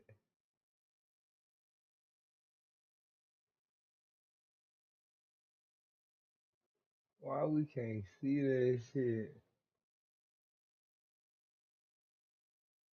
Why we can't see that shit, brother?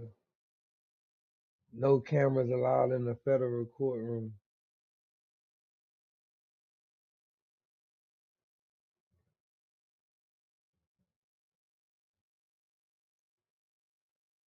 House, man, we got all of the Free Durk gang out here once again, man. Who's out here? Who's out here with the Free Durk gang? The Free Durk gang outside. I'm not gonna lie, it's a less hostile crowd today. Maybe that's because Brian Steele just got up there and put some belt to ass to Jam. I'm not gonna lie, we heard a lot from Jam yesterday. I feel like everybody takes their anger out on me. Like, I'm not Jam, okay? I'm not the one testifying against Durk. I'm just trying to give the facts. But what's going on is it seems like people are cool with me. People are cool with me when Brian Steele is putting belt to ass, and that's what was going on. Brian Steele went absolutely crazy on OTF Jam. There were moments that Steele seemed like he was whooping Jam. He caught him in a couple of lies. Yeah, everybody, who's lying, who's telling the truth? Jam said a couple of things this morning that didn't add up to what he said this afternoon when Brian Steele was questioning him. So I ain't gonna lie, we see him why Brian Steele making those millions. He went pretty hard on Jam. He caught him in some contradictions, and I'm not gonna lie, Brian got pretty personal on Jam at certain points. He said a few comments to basically like call him out, saying like, this is what you do, you're a cold-blooded killer. They even said to him, there was one moment where the judge kind of like, was basically saying, you get into the philosophy now, because Jam was basically saying, look, if I didn't kill Pab, if I didn't participate in this, I didn't know what I was even meant to be doing until I was flown out there. And if I said, no, where I'm from, if you stop someone getting killed, that's what gets you killed. And so Brian Steele was hitting him with these philosophical questions, being like, oh, yeah, well, then what makes you think that your life was worth more than somebody else's? This is just what you do. You're a cold-blooded killer. It was pretty crazy, but I'm not going to lie. I'm going to give you a whole bunch of updates from my notebook in separate videos. But Brian Steele went ballistic on Jam. But Jam had a few good moments where he kind of clapped back. And I'm not going to lie. Everybody comparing this to the YSL Woody situation. Jam's smarter on that stand than Woody. No disrespect to Woody. I know Woody don't like me anyway, so it is what it is. But at the end of the day, I feel like Jam a lot smarter. He a lot slicker. He low-key was disrespecting Brian Steele at certain points. And Brian Steele was disrespecting him back. There were a few things that sounded kind of improper. I was a little bit confused by some of the things that were being allowed to slide. But at the same time, You see why Brian's still worth them millions, okay? He was looking sharp up there. There was a lot going on. Yesterday, it was like he was throwing a bunch of tantrums, objecting to everything. The government didn't really object too many times. They let Brian still have his way. They seemed pretty confident in what Jam was saying. Jam seemed pretty confident in what he was saying, but there were a few times that he got tongue-tied. So I'm going to break down all the little specific little skirmishes that happened between Brian and Jam in a bunch of separate videos. So I'm going to get to that straight after this. But you know what I'm saying? Shout out to the Free Durk crew. There's definitely a much more positive vibe out here today, man. I was getting all kinds of like, you know, weird things said to me yesterday, but it's almost like because Brian still put in work, maybe I'm safe today. So shout out to Brian Still, man. You know what I'm saying? You saved me today. But I don't know if Brian's still going to walk past soon. I saw him walk out yesterday. But hey, he killing it out there, man. Stay tuned for more updates. That's crazy. They say Brian shook back. Hold up. Hold up. They say Brian Predictable path of trying to attack OTF Jam today. It didn't quite go his way, but he definitely did make a good point. One of the most obvious things that we knew we was going to hear regarding Jam was obviously his cooperation. Now, he's copped out to 3 murders, and, you know, obviously he is expecting something in exchange for cooperating and, you know, trying to help put Durk away. Now, Brian Steele said, you're testifying under an agreement, right? You hope to be released. And then Jam was basically like, not released, I'm looking for something. And then Brian Steele's like, do you want to be incarcerated? He said, look, you do the crime, you do the time. I just don't want the rest of my life, though. He basically said, I want to be free at some point. And he would refuse to say that he was expecting a specific amount of time. He basically just said, look, I want numbers. I don't want my whole life. And Brian Steele was hitting him back. He said, hey, well, I heard that you told one of your loved ones that you only expect to serve 18 months. And Jam was like, someone I love? Who are you talking about? He said, you told your wife on a jail call you was only expecting to be in there for 18 months and you're going to be in home for you know, for one of your kids' birthdays. And he basically said, I don't remember saying that. I don't know what you're talking about. And it was interesting because it's like, I thought Brian Steele was about to introduce some evidence to that, but then he didn't. He kind of moved on. But then he continued on talking. I'm not going to lie. I think he was striking fear into the hearts of the jury. The idea that this guy who allegedly, not even allegedly, he's admitted to catching 3 bodies, might just be back out here on the streets. But it was basically made clear that he wasn't planning, he wasn't expecting to be out soon. You know, Brian Steele was saying, what, you thought you could manipulate your way to get out of custody? You've been in and out of custody your whole life. You understand the criminal system. You're street smart. He said, I'm street smart, but I never said I understood the criminal system. So another thing that Brian Steele said, he said to Jam, he said, look, now you're on the witness stand. You're hoping you'll get back on the street. Apparently Jam said, that's crazy. So Brian Steele went down a pretty predictable path of trying to attack OTF Jam today. It didn't quite go his way, but he definitely did make a good point. One of the most obvious things that we knew we was going to hear regarding Jam was obviously his cooperation. Now, he's copped out to 3 murders, and, you know, obviously he is expecting something in exchange for cooperating and, you know, trying to help put Durk away. Now, Brian Steele said, you're testifying under an agreement, right? You hope to be released. And then Jam was basically like, not released, I'm looking for something. And then Brian Steele's like, do you want to be incarcerated? He said, look, you do the crime, you do the time. I just don't want the rest of my life, though. He basically said, I want to be free at some point. And he would refuse to say that he was expecting a specific amount of time. He basically just said, look, I want numbers. I don't want my whole life. And Brian Steele was hitting him back. He said, hey, well, I heard that you told one of your loved ones that you only expect to serve 18 months.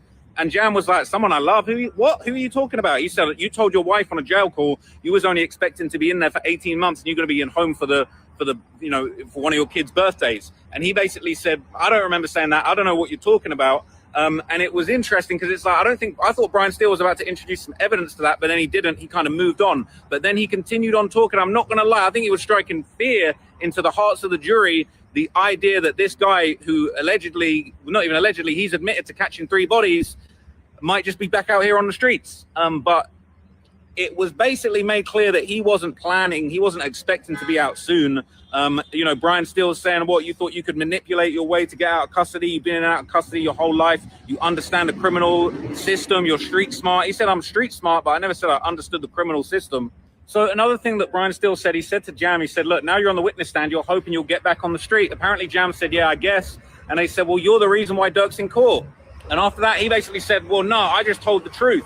Brian Steele said the truth's going to be decided by the public or the jury. And then he said, you're begging and hoping for a guilty verdict on Durk so that you can get out. Jam clapped back. He said, no, I'm not. I'm just here admitting my side and being honest. Brian Steele said, you want to go home? Jam said, look, I just want a number. I I want to go home at some point. Brian Steele said, you want to go home immediately. You realize what you did. You were on this crazy mission to do murder and you're trying to get out of it. So look, to be honest, I feel like it was kind of very interesting. I feel like maybe Brian still thought that it was going to land harder, this whole thing of like, you're just cooperating to get out of this. But look, Jam was prepared. Jam was coming a lot more prepared than YSL Woody when it came to this questioning. Jam seemed to basically be arguing, look, I'm not expecting to get any specific amount of time. And there was even mentioned afterwards, I think there was one point where Jam actually said, look, like, Judge could give me life if he wants to. Like, I don't know. I've not got any agreement. And so it's going to be very interesting to see what he ends up getting. Apparently, he might still get some time off, even if Durk doesn't get convicted. So that was Brian Steele's angle. I don't think it necessarily landed perfectly, but like it was interesting. It was so Brian Steele went down a pretty predictable path of trying to attack OTF Jam today. It didn't quite go his way, but he definitely did make a good point. One of the most obvious things that we knew we was going to hear regarding Jam was obviously his cooperation. Now, he's copped out to 3 murders. Jam ain't playing. Jam ain't playing.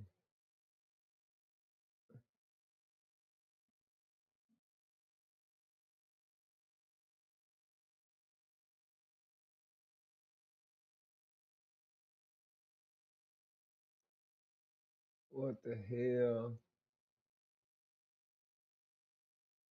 All right, let's get back to Swipe.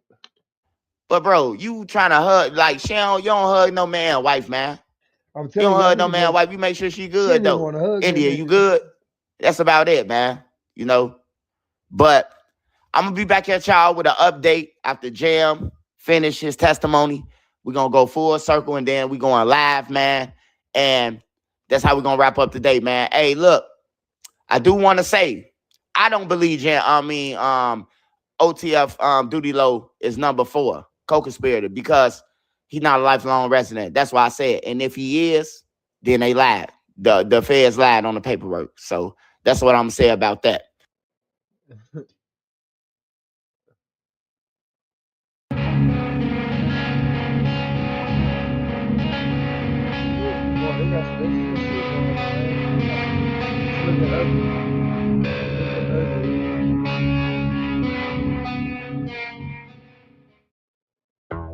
Terriers are 2-7, but right now they're undefeated because they've got Zaxby's chicken fingers and a whole lot of sauce. Big dogs gotta eat. Yeah, they do. Who's got the sauce? Zaxby's. This was the moment I'll never forget.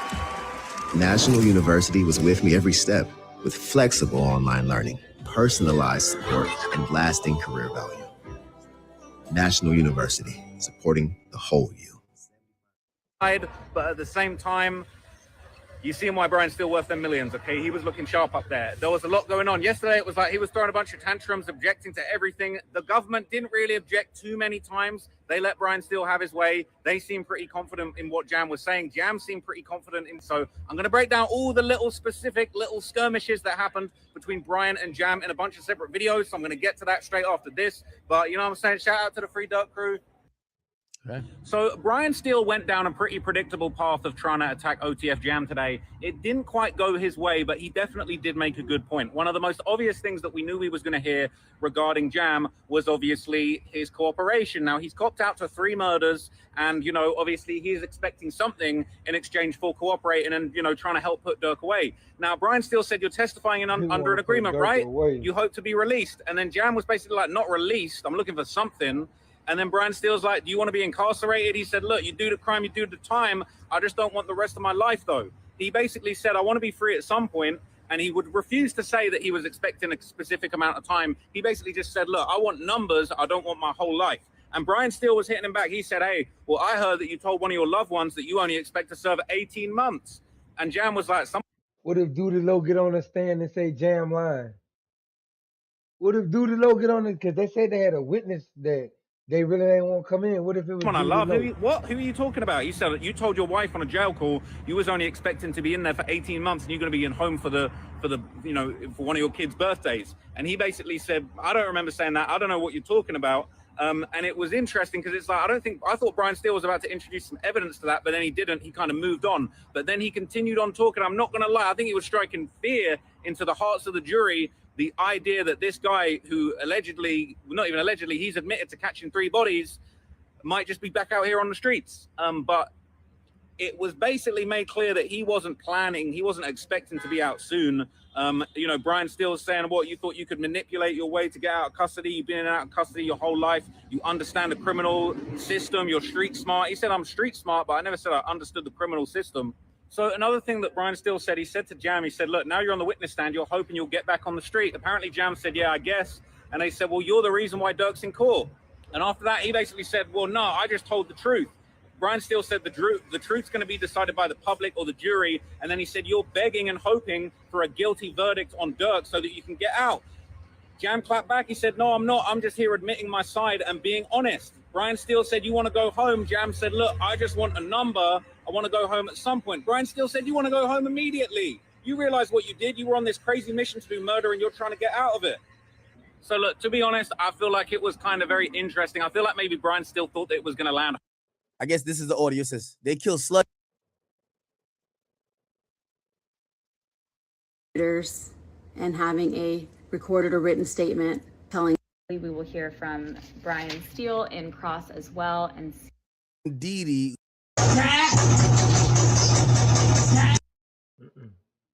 Yeah, no, we ain't doing that one. Hold up. Let's go to Twitter. All right. Boom. Okay, that the fact that started you finished by 7 motion to support Mr. Bancroft's examination. Mr. Hess was brought a lot. He told other oath the motion of the United States. Nigga, did they just file a motion like right now? 2 hours ago. They filed a motion under because a Jam lied on the stand or some shit. Hold this shit on God. I ain't finna read all this shit. I am no on direct program. He has to start with the sitting government. The government. This is all I have.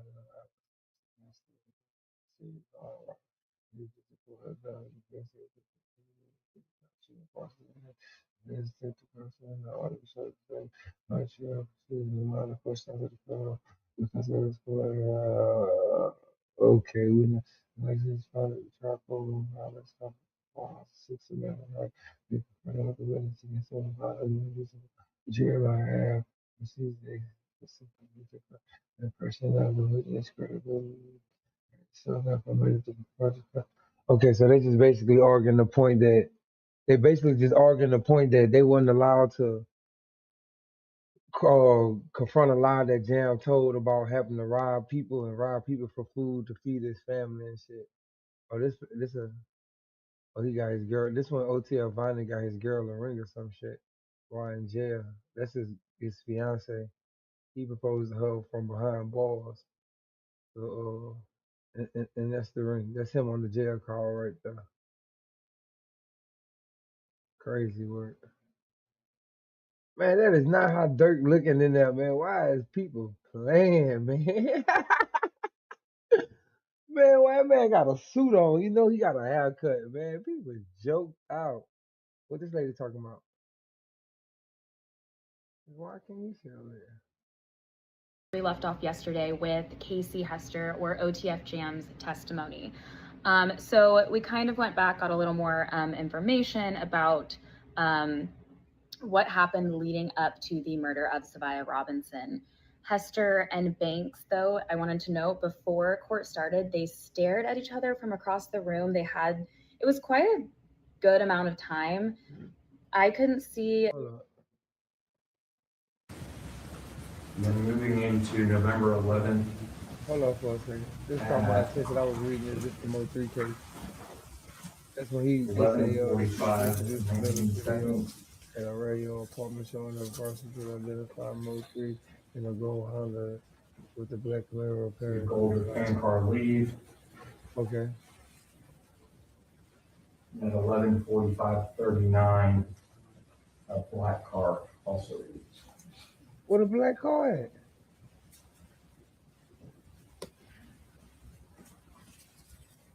Oh, there you go. And they going a little faster too. They trying to catch his ass. My bad. I just had to see that.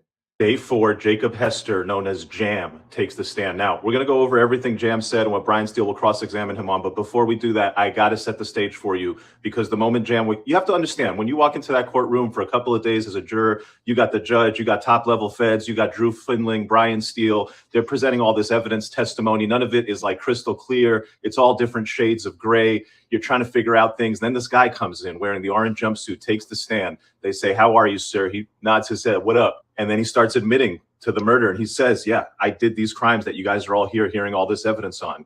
And it gets real intense. Jam is black and white. The first question they ask him, "What have you pled guilty to?" And Jam didn't exactly know what crimes he had pled guilty to. He was like conspiracy for murder, conspiracy to kidnap resulting in death. It wasn't kidnap, it was stalk. Then he talked about murder, robbery. There was no murder involved. And he never actually mentioned murder for hire.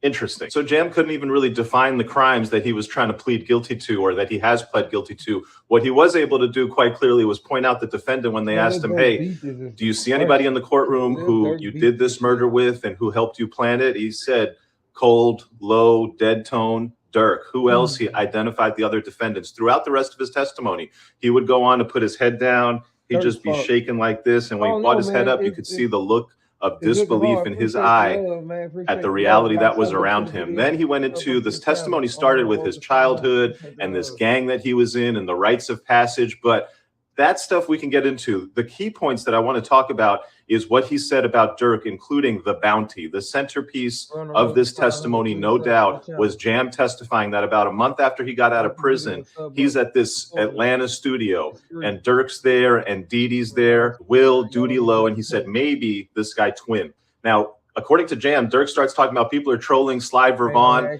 and Durk basically let everybody in the studio know that if anybody catches Quando or Tim, they're going to be good. Prosecutor's like, "Hey, what do you mean by catch?" Jam, kill. Prosecutor, "What do you mean by good?" Jam, money-wise. Prosecutor's like, "Okay, so that means that they would be rewarded?" And Jam's like, "Yeah, they'd be rewarded." What was the amount that they would be rewarded? Jam does not know, but he did say that when Durk was like, "Hey, somebody got to catch him," another guy said, "Man, that's like half a ticket or $1 million. Who said half a ticket or $1 million? Jam doesn't testify to that. Jam does say that when somebody said half a ticket to $1 million, Durk said, "Man, the person who catches them won't have to worry about nothing. He going to be straight." Was Jam ever paid? Jam has not testified to being paid. That's the only thing they've said about the bounty. Then the other stuff that got into Durk was there's a Sprinter van. On the Sprinter van, this is when they're in Los Angeles and they're traveling around to do this murder. And Dee Dee takes out his phone and he spans it. Allegedly, Jam says Durk was on FaceTime with Dee Dee, and Dee Dee says, pans the phone around to the guys in the Sprinter. "Look, we're the Navy SEALs going on a mission." And where they were on their way to some type of hotel that Duty Low had told them that Quando Rondo is going to be at. I thought this part was interesting because allegedly what they were told is that there was going to be this weed sale, but the weed dealer's not going to have any money and the weed dealer's just going to rob him. So they'd kill, the weed dealer would rob. What ended up happening? Well, when they got there, it was too hot. The police were there. And I saw a huge weakness there because, okay, so you didn't take the shot. Well, what about the weed dealer who was going to go rob him? Seems like he would have a problem, potential cross topic. So they don't do it that night. They go back to the hotel, and then eventually in the morning, they follow around the Escalade and shoot it up at the gas station. What actually touches Durk there? The only other pieces that got into Durk based other than what I just said, Jam says, "I would travel with Durk, and every city we would go to, Durk would tell Vonnie, give everybody guns." Why? Jam doesn't know why everybody gets guns. But as for Jam, Durk wants security and protection, and Durk knows that Jam is a violent individual who will use the gun. That the only other thing that they ever said about Durk and Jam that gets into this stuff is that one time there was a rapper and Jam saw the rapper with flashy jewelry and he told Durk, "I'm gonna start robbing guys like this who come around us." And Durk's like, "Yeah, that's the Jam I've been waiting on." So why did Jam open fire and shoot at Quando Rondo outside the Beverly Center? Well, after coming home from jail for 12 years and having already committed multiple murders, he was at an Atlanta studio where Durk said, "Hey, they're saying slide for Vaughn. Anybody who catches them going to be good." Durk one time told them, "That's the Jam I've been waiting on." And the only other part is that he was on a phone call with Booney, and Booney was on FaceTime, and Durk was allegedly there, and they gave him the order, "Okay, go and kill Quando." No forensic trail, no link. We're going to have to see if there's like a call or a FaceTime record or somebody to corroborate this concept that Durk gave the order through Booney on a FaceTime call. That would be significant. But we have seen absolutely no evidence and no corroboration of that. Likewise, we haven't seen any evidence or any corroboration of all the other stuff that Jam testified about that kind of had nothing to do with this murder for hire. He went on and on about weekly gang meetings, and he's in the Black Disciples, and there's subsets, and Durk is in it, and you got to follow the rules. And if people disrespect your gang, you go back at them. And if somebody gives an order, you follow the order. But this is not a gang case. When the cross starts, they're going to be like, hey, you've admitted to multiple murders, 3, 4, we've lost count. You're facing life. And the only chance you have for a single day of freedom on this earth is putting this on Durk. You gave 30 plus interviews. Almost all of them are unrecorded. When did this story develop? How did it develop? Where's the corroboration about Booney giving an order while Durk is in FaceTime? Where's the corroboration about this meeting where allegedly Durk said anybody's going to be good? And even if so, is that murder for hire? I think definitionally saying everybody's going to be good, never identifying a monetary amount, never paying the bounty. This guy gets on a flight the same day they tell him he gets some order, he never gets paid, but he murder for hire. The defense is going to have an absolute field day on cross-examination. We will see how OTF Jam's story holds up, and then we'll see if there's any corroboration, and in particular, if the defense can put up witnesses to refute a lot of the stuff he's saying as just pure fantasy and fiction and never happened. FaceTime and FaceTime audio, that shit pop up on your record as just you using the internet, like you looking on YouTube. They can't like distinguish that from your FaceTime calls from like you just browsing the web on your phone. It's just because it's really hard to explain, because I just seen it in another court case.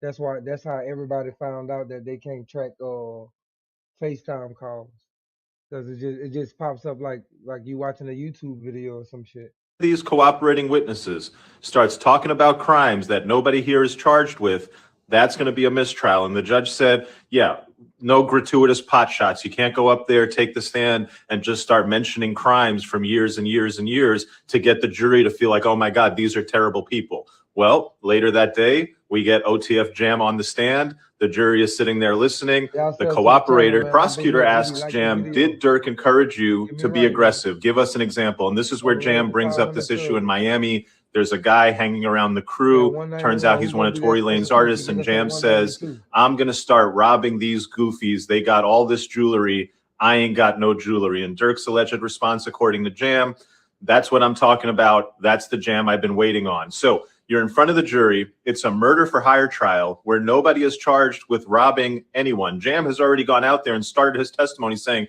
oh yeah, I'm pleading guilty to robbery. Here's the rule, plain and simple. If the government wants the jury to hear about other bad stuff that Jam did, like a robbery because Durk told him to, you have to give notice ahead of time in writing so that the defense can be prepared. Ask their client, hey, Durk, did you tell Jam to do a robbery? We need to be prepared to cross him on this.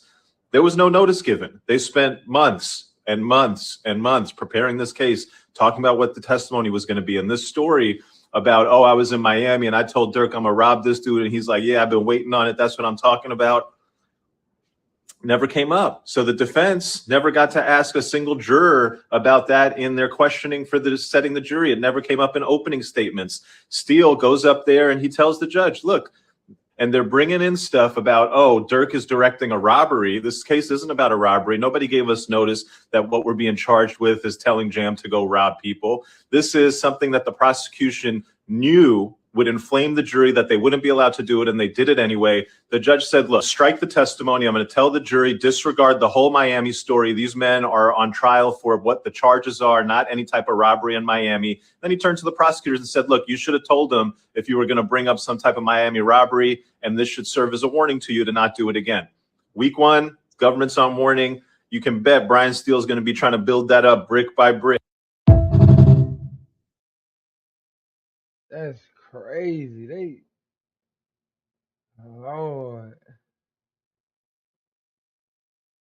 Lord have mercy. That's crazy.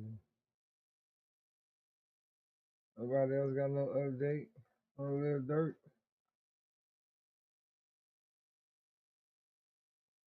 Brian Steele's girls OTF Jams accused him of changing his stories multiple times. That's early. Now, Brian Steele is cross-examining OTF Jam. At first, I was not down with Brian Steele bringing up OTF Jam's dysfunctional relationship with his parents, his mother, his siblings. That's a big no-no in the black community. But I see why Man, nigga, what? He did it. He did. Get your goof ass. Get your goof ass, man. That man trying to save dirt. What the fuck is this guy talking about?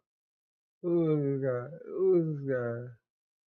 Okay, Trap got another. Crazy moment in court when Brian Steele was cross-examining OTF Jam, and Brian Steele was definitely putting in some work.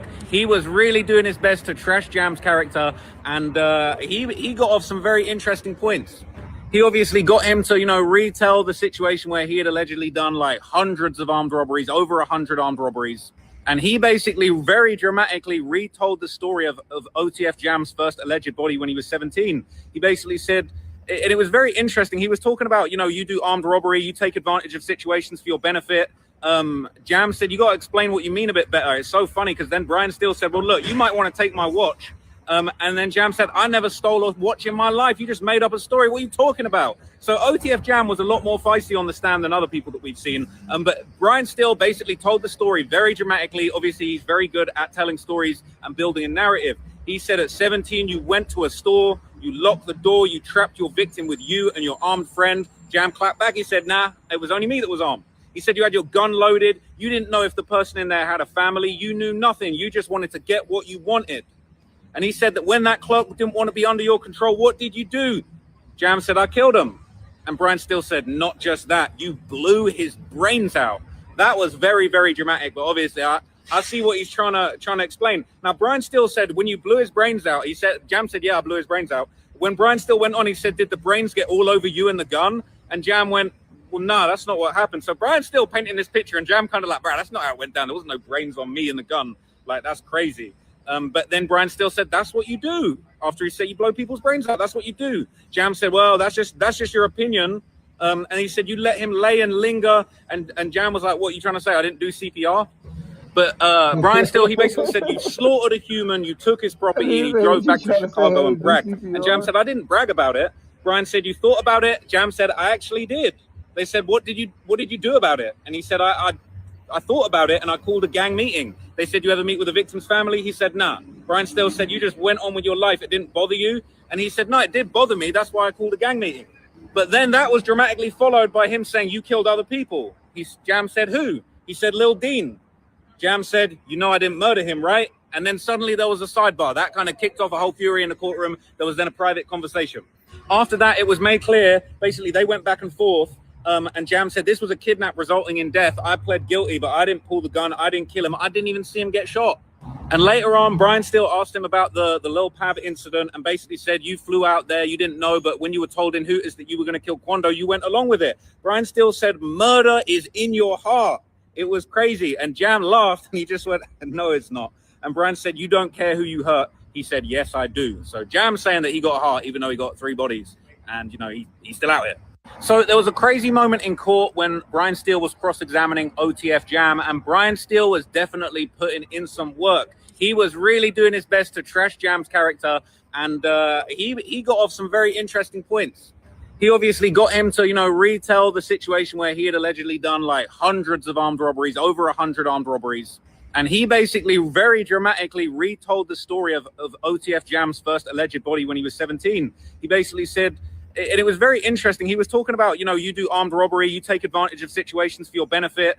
Jam said, you got to explain what you mean a bit better. It's so funny because then Brian Steele said, well, look, you might want to take my watch. And then Jam said, I never stole a watch in my life. You just made up a story. What are you talking about? So OTF Jam was a lot more feisty on the stand than other people that we've seen. But Brian Steele basically told the story very dramatically. Obviously, he's very good at telling stories and building a narrative. He said at 17, you went to a store, you locked the door, you trapped your victim with you and your armed friend. Jam clapped back. He said, nah, it was only me that was armed. He said you had your gun loaded. You didn't know if the person in there had a family. You knew nothing. You just wanted to get what you wanted. And he said that when that clerk didn't want to be under your control, what did you do? Jam said, I killed him. And Brian Steele said, not just that, you blew his brains out. You blew his brains out.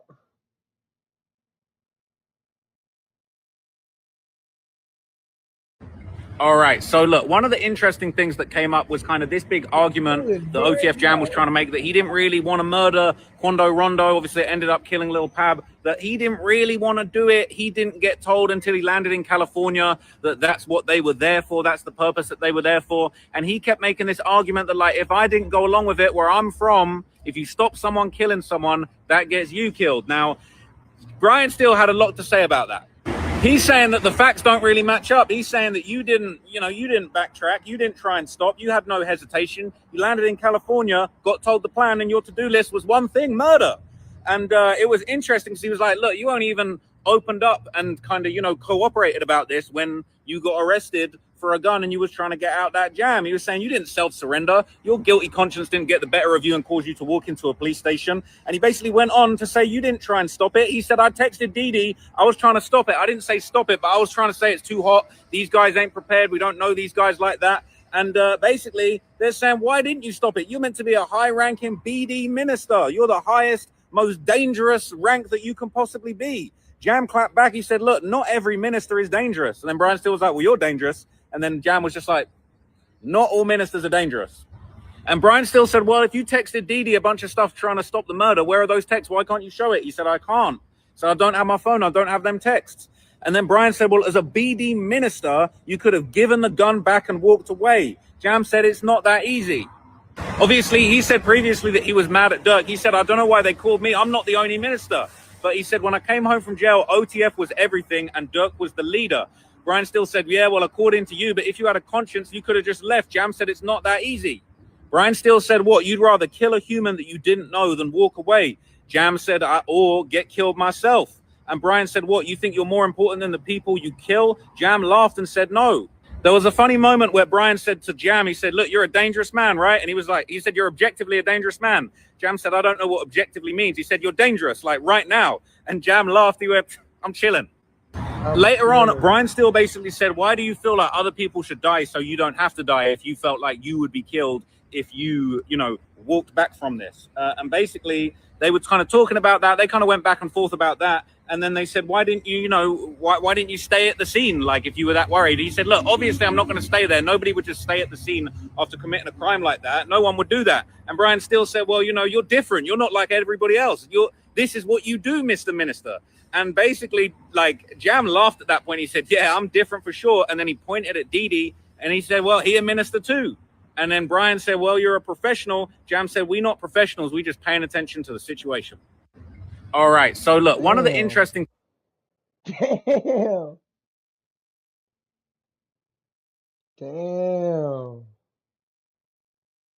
Man, that nigga say he a minister too and pointing at Dee. That's crazy. That's crazy. It's changed from respectful to intense. I told you he's a pit bull. He asked Jam repeatedly about his family and where his family had to support him. Then asked if he's true if he doesn't speak to people of his family. This is objected. The counsel is called to the bench 3 times. So they keep objecting. All right, I told you. Brian Steele is going to push the envelope until the AUSA basically says, yo, judge, step in. It's going to be objection. Because Brian Steele, he knows he got to break this guy. All right? Jam appeared to be laughing and shaking his head every time the counsel was called to the bench. So Jam looked like Jam is smiling, and I got to think he's smiling because when he met with the AUSA and agents combined over 30 times, they prepared. He was being prepared for this exact thing. So exactly what they prepared him for, that's what's happening. Now, granted, it's still Brian Steele. You know what I mean? Every time somebody played Michael Jordan, they prepared for the fadeaway. You know what Michael Jordan did every time? Hit him with the fadeaway. Every single time. Every time niggas played Shaquille O'Neal back in the day, they know Shaq was going to do this, hit him with a drop step dunk over them. But it's never the same until you're going one-on-one with Shaq. You're going one-on-one with Shaq. Jam was also previously testified about meeting in a Georgia studio where someone in the group mentioned a payout of $500,000 or more, or $1 million to target Quando. Durk was allegedly in the room. Jam said he replied, whatever. Jam said and replied, whatever, I guess to Steele. Right before break, Steele played a clip for the court in which Jam told authorities in an interview that he never spoke about Rondo or Lil Tim with Durk, before August 18th, 2022, a trip to Los Angeles. Steele points out that the Georgia meeting is never mentioned. And that's when the judge called the jury for a break. So basically, Steele is starting to lock in with the, hey, we do have audio of you talking to the agents when you first link with them, and your story left out some important parts. Your story left out promise of you getting paid. Also, you never mentioned a meeting where earlier y'all are claiming that Durk said, yo, if y'all kill this nigga, y'all will be good, and somebody shouted out $500,000 and somebody else shouted out $1 million. So he's going into it by saying, your story about what happened ever since your first interview with the feds, you have trumped it up. It's now increased. It's escalated. Okay? The judge called for a jury break.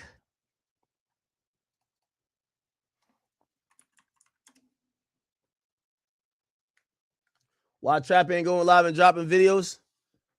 Shit. It's a Kanye on his ass out there. And I'm playing. A recording? Okay, yeah. Okay. So there's always more to it with you. Is that contrary to what you told the jury? It says yes. Okay, so slight point here for Smirk. Brian Steele has gotten OTF Jam to admit that basically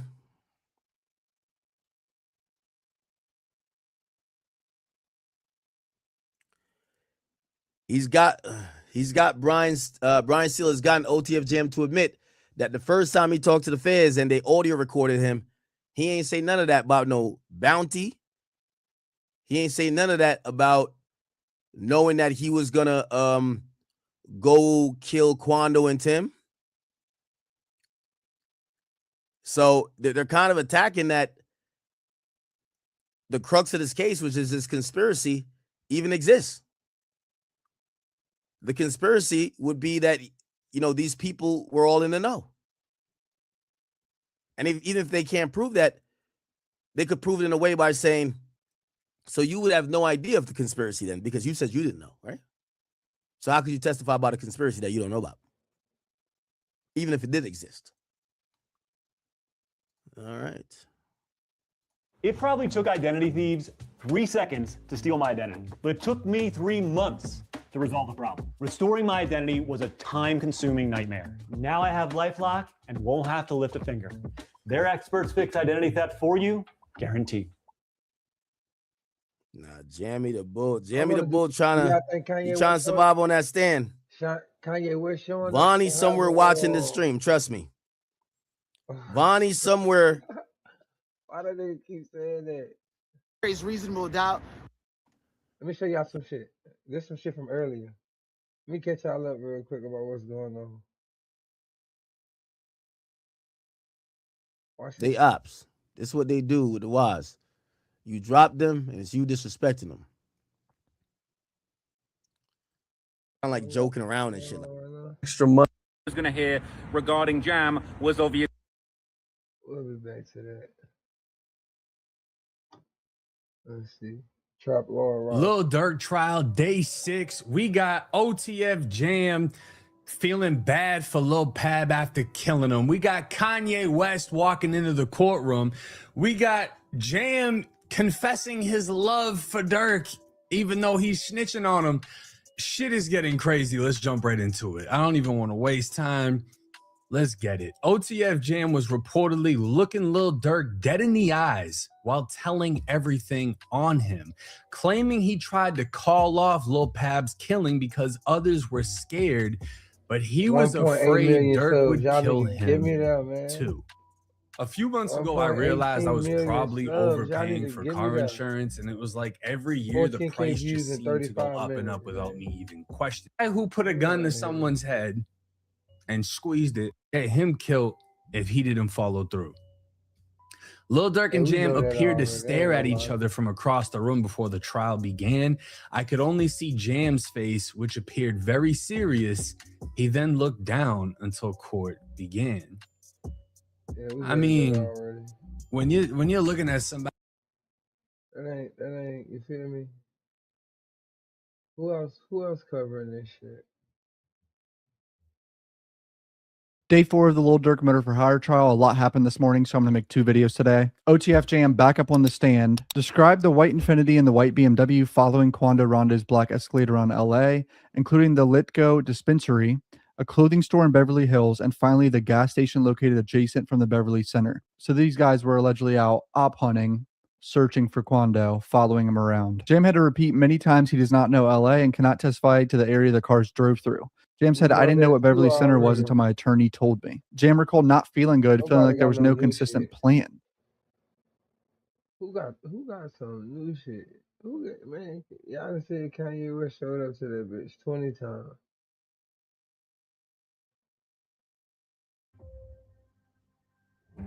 Now, at first, Doody Low wasn't originally from Lamron, O-Block, or 600. Instead, he came from an area called Kankakee, Illinois, but through Chief Wook's network, he eventually became tied into the family structure that helped make OTF a national rap label around 2013. We got the same best friend, Chief Wook, met in 2013. Wook.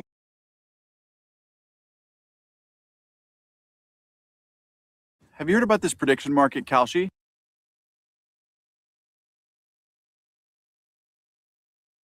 Interview, but there's more to the story than that. You taking little segments of the interview and you painting a narrative, but there's way more to the story than that. But he, unfortunately, Brian Steele was smart. He never actually let Jam kind of get to that part of the story, but maybe we'll hear it tomorrow. So there was some pretty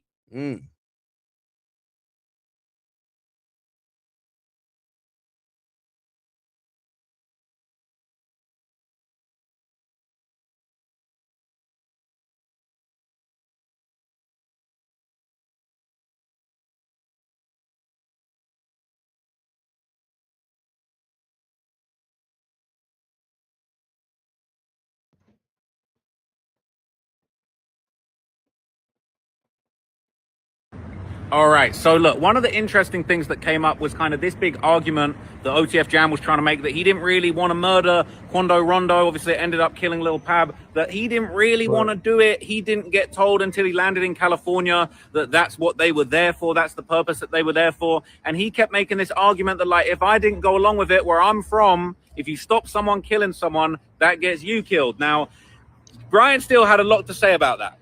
He's saying that the facts don't really match up. He's saying that you didn't backtrack. You didn't try and stop. You had no hesitation. What the fuck he looking there talking about somebody call somebody a bitch or something?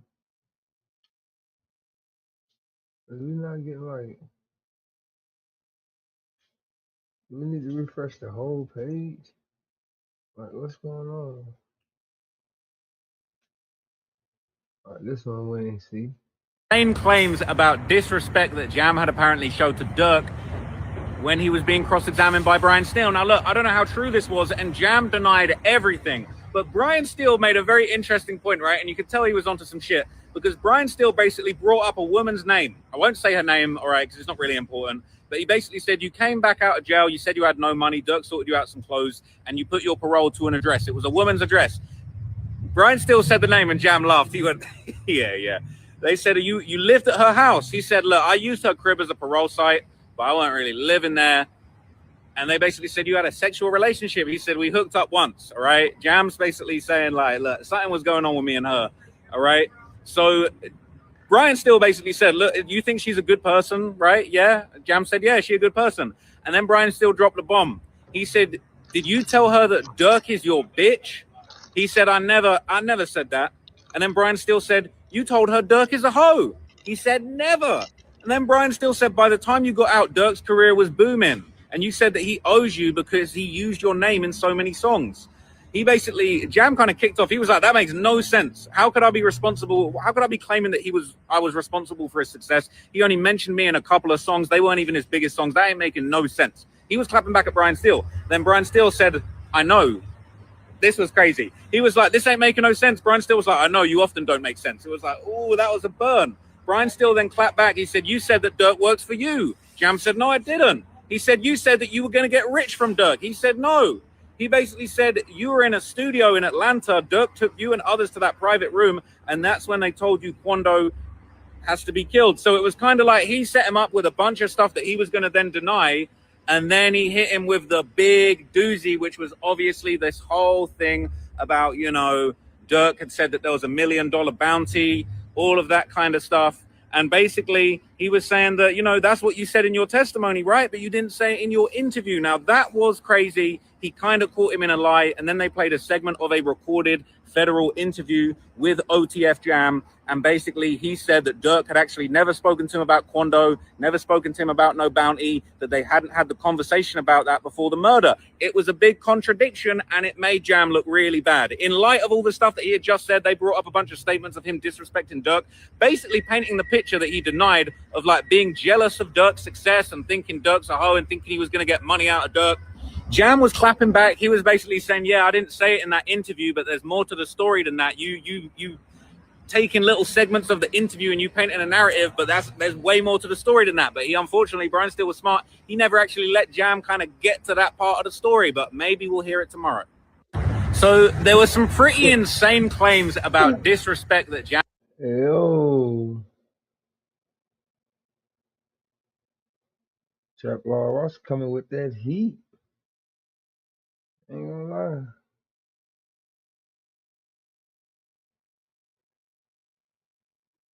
Oh, that was crazy. Hold up. We gotta listen to this Insane again. claims about disrespect that Jam had apparently showed to Durk when he was being cross-examined by Brian Steele. Now, look, I don't know how true this was, and Jam denied everything. But Brian Steele made a very interesting point, right? And you could tell he was onto some shit, because Brian Steele basically brought up a woman's name. I won't say her name, all right, because it's not really important. But he basically said, you came back out of jail, you said you had no money, Durk sorted you out some clothes, and you put your parole to an address. It was a woman's address. Brian Steele said the name, and Jam laughed. He went, yeah. They said, you lived at her house. He said, look, I used her crib as a parole site, but I wasn't really living there. And they basically said, you had a sexual relationship. He said, we hooked up once, all right? Jam's basically saying, like, look, something was going on with me and her, all right? So Brian Steele basically said, look, you think she's a good person, right? Yeah. Jam said, yeah, she's a good person. And then Brian Steele dropped the bomb. He said, did you tell her that Durk is your bitch? He said, I never said that. And then Brian Steele said, you told her Durk is a hoe. He said, never. And then Brian Steele said, by the time you got out, Durk's career was booming. And you said that he owes you because he used your name in so many songs. He basically, Jam kind of kicked off. He was like, that makes no sense. How could I be responsible? How could I be claiming that I was responsible for his success? He only mentioned me in a couple of songs. They weren't even his biggest songs. That ain't making no sense. He was clapping back at Brian Steele. Then Brian Steele said, I know. This was crazy. He was like, this ain't making no sense. Brian Steele was like, I know, you often don't make sense. It was like, oh, that was a burn. Brian Steele then clapped back. He said, you said that Durk works for you. Jam said, no, I didn't. He said, you said that you were going to get rich from Durk. He said, no. He basically said, you were in a studio in Atlanta. Durk took you and others to that private room, and that's when they told you Quando has to be killed. So it was kind of like he set him up with a bunch of stuff that he was going to then deny, and then he hit him with the big doozy, which was obviously this whole thing about, you know, Durk had said that there was $1 million bounty, all of that kind of stuff. And basically, he was saying that, you know, that's what you said in your testimony.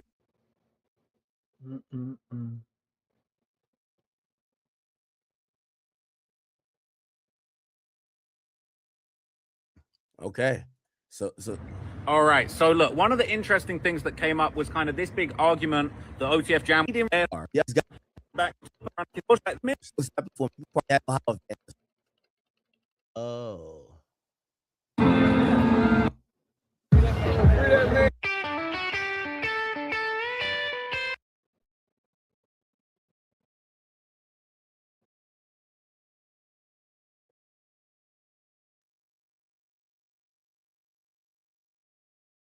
This is funny though. That is funny. What's that look out there?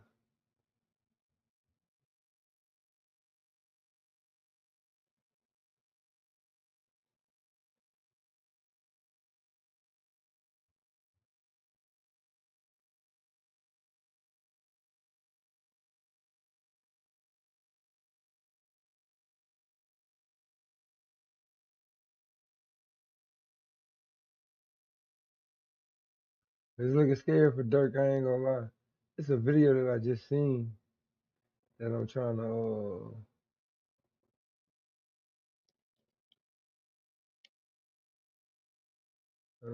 find the actual.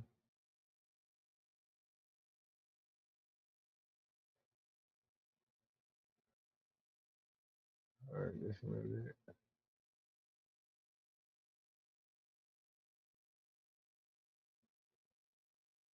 Nigga, is that the same one we just clicked on? Holy.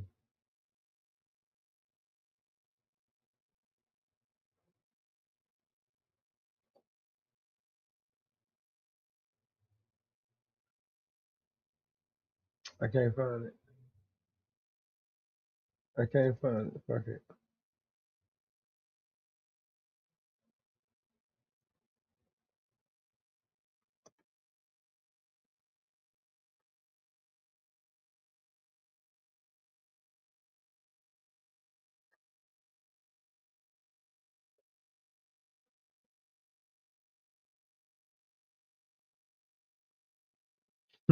Let's get into this one because I seen some conflicting reports about this one. Oh yeah, so this is big for the building. This is big. OTF Jam confirms Duty Low is co-conspirator 4 while on the stand at Lil Durk's murder trial. Many fans believe it was Brick Baby, but y'all owe him an apology. What's the proof? He's the proof. That's what I'm trying to tell you. You don't need proof when you have a witness. Yeah, because the only reason why people have been disputing this is because they said that co-conspirator 4 was like a longtime resident of California, and they were saying that Duty Low has spent most of his time living in Illinois. Oh, the dude, what's the guy you said was on the phone with academics? Trenches. Trench News actually said that this isn't true. That Duty Low is not co-conspirator 4. So we got to. Joe right, Trenches News been right about everything so far.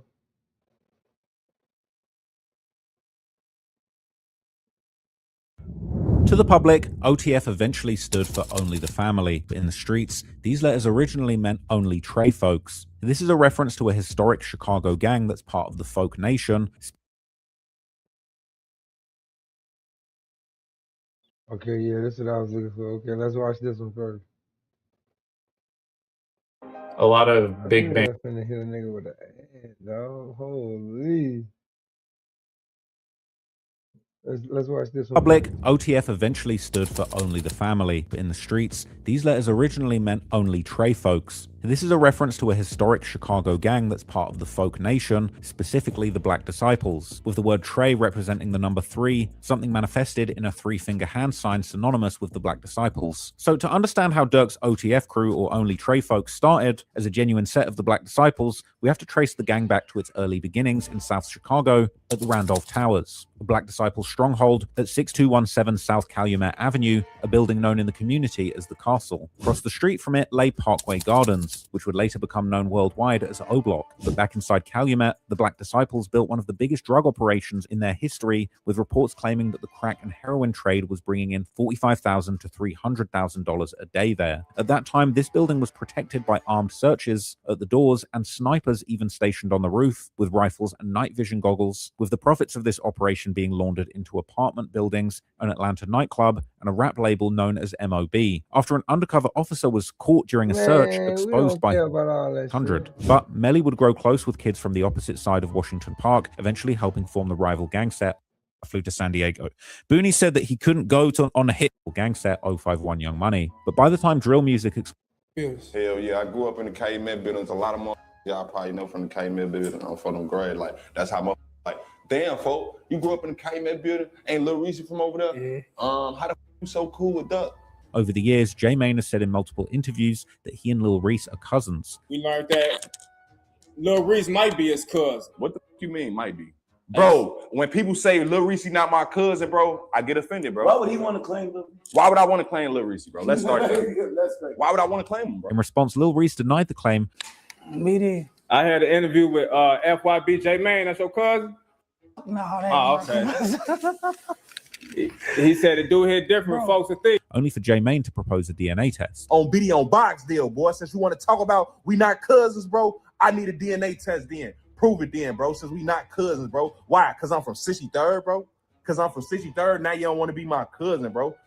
you letting the streets get too much to your head, Lil Reese, bro. Around the same period, legendary op of Lil Durk's, an arguable gang serial killer 051 Melly, would relocate with his family from the buildings around 49th and Calumet to of Washington Park. Chicago will go gang OTF and gang grew. In August 2022, we of the people that were violence, and that history didn't just shape OTF's name, it would also end up shaping the lives of the people that were closest to Lil Durk as his label and gang grew. In August 2022, we got to talking about the period before the murder, and this is where things got absolutely insane. So the prosecutor said, how did you get involved with the murder? They said, Booney Mo, but really he said, Booney and them called me. He said, Nem is Chicago slang for Nem. He said, I was dropping my son off to soccer practice. I got the call from Booney Mo, and that same day I flew to San. Pause this shit for a second. We need to go see if we got anything else coming up.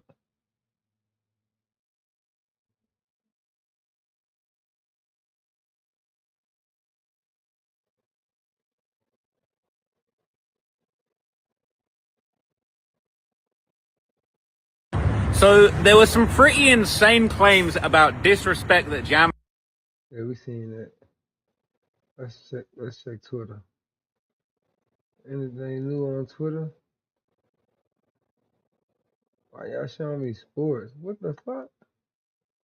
I just said it. I just said it. That nigga happy as fuck. He met Dirk Daddy. Call your homie? Why you call your homie? Why you call your homie? Why you? Man, you say Rod Wave stole some songs. Nigga, you done took. Boy, shut your big pussy ass up, boy. Nigga, you done took 15 niggas' music and made a career out of it, nigga. Boy, you a straight bitch. Nigga, let's talk about, nigga, you done took.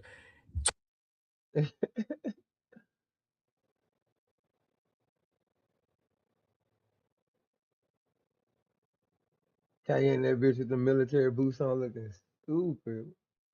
Man, what the fuck?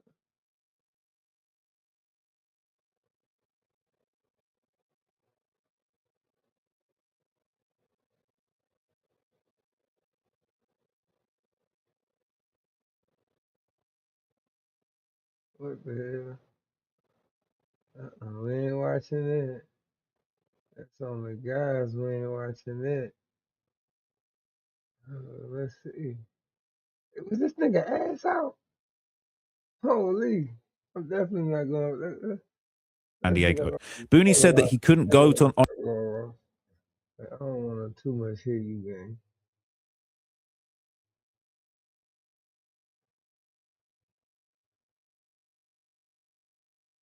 Let's see. Who else is covering this shit? Ain't really nothing. How do the law in jail?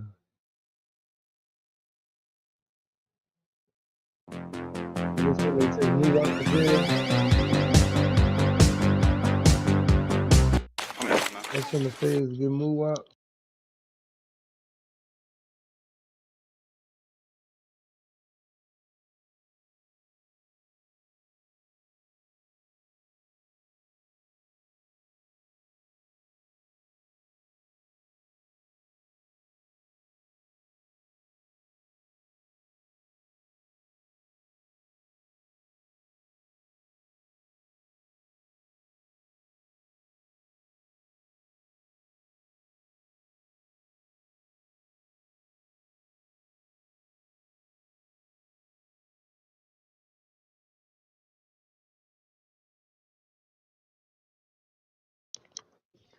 All right, this Look at that move out Get on the video. fucking ground. I ain't do nothing. Yeah, you didn't do nothing. Relax. Okay? You guys with him? Keep walking. We just came from work.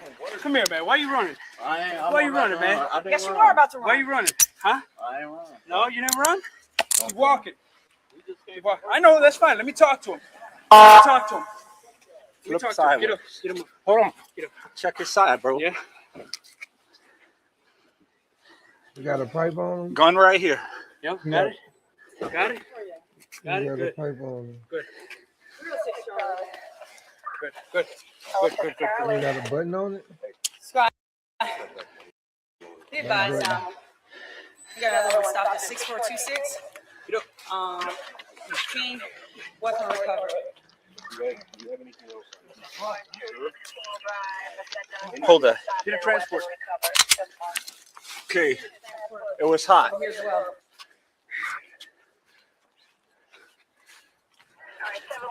It's me, you're done. Yeah.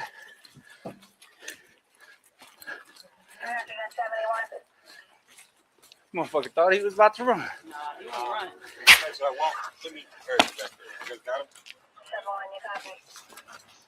Get transport over here. Where are we going?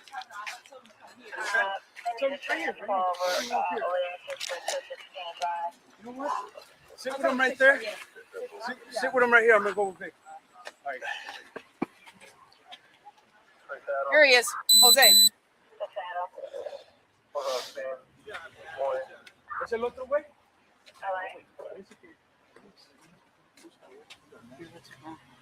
All the Glock experts. What kind of Glock that was that boy had? Pistol. Loaded.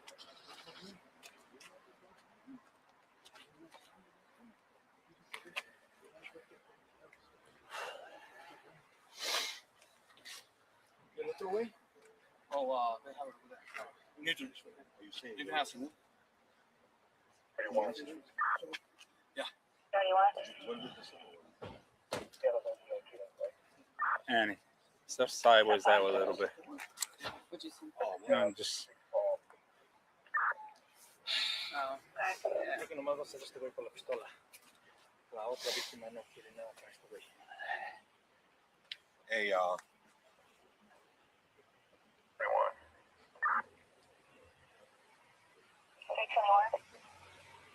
Like 6-7-94. We get a lunch 74th and stuff.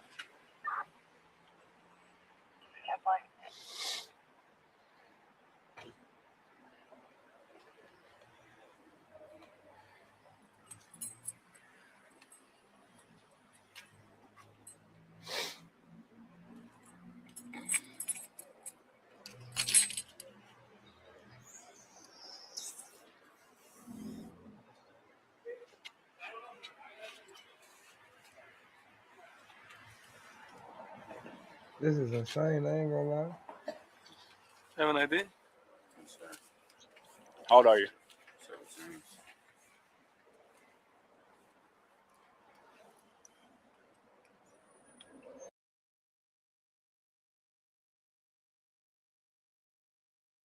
Thank you for 30 years of one love, Raising Cane's, your chicken fix since 1996. We have got to the point where literally anybody can build a fully working app without knowing how to code. This is Base 44. This is a first look at the... I'm trying to see what's going on. Y'all can do that. Man, bro, we don't see the same thing the same way. We might watch a basketball game and I might say this player the reason they lost the game. You might say this other person is. It's just difference of opinion. So, man, leave that for you, but understand, I'm going to give you a different perspective on how I see it. That's all. And the way I see it, and y'all see Drew and everybody, the lawyers, they watch Seti Nash. They said, we rock with the hood lawyer. Just telling you. Money Duke and goddamn Lil Durk get into it about them not sliding for Vaughn. And Money Duke basically like, man, y'all ain't sliding for Vaughn. Y'all ain't did shit for Vaughn. All of this shit. And then Money Duke basically was talking hella shit. And he got on group chat, texted everybody talking hella shit. So, popping up on my shit right now. shout out. So anyways, goddamn Money Duke and them, they get on group chat with DD and what's cuz name? With DD and Jim and Durk, and they all talking shit. And Jim like, nigga, we gonna go to war with the OD. Fuck them. Nigga, hey, bro, y'all ain't slide for Vaughn. The Money Duke like, nigga, y'all didn't slide for Vaughn. Y'all didn't do shit for Vaughn, bro. So, nigga, fuck y'all. And so it just go off like that, bro. So you mean to tell me O-Block and Lamron was basically gonna go to war for not sliding for Vaughn, bro? Crazy shit. Keeps tuning in. I'm about to update the shit out y'all. To go viral, bro. This shit about to go viral. So you got Jim, who basically told the whole entire thing. They basically got away with it, bro. They literally basically got away with it. Jim got pulled over, had a gun on him, and basically wrote a note. The note literally reads, I know about murders. I don't want to talk on camera. I know a lot. Then we ended before lunch with the damn lawyer saying, do you still got love for Lil Durk? He gonna say, yeah, I love Lil Durk. But, you know, what Lil Durk did was selfish. What Lil Durk did was basically put me in a situation with people I don't know, you know, with cats I don't even know. When we went and slid for Vaughn, I didn't even know Vaughn. If it had been like Booney Mo, then it wouldn't have been no problem and all that. And then he said he had no reason to do this. And he said he still got love for Durk. He was there for me, and I feel bad. And I know y'all finna say L Eats, but nigga, my health bar is blinking. I want 1%, gang. I know y'all done ate good pizza from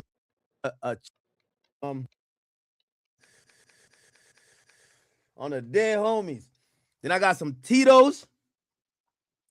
I know y'all probably like, yo, this cannot be how a millionaire is giving it up. I thought Swipe Yeah, I was could get a going chef live. and all that, but Swipe fuck ain't all going that shit, live? nigga. Like, I'm Let me hit I him eat up. I'm like about a to hit him hood up and nigga. ask him if he going I got live. some Tito's.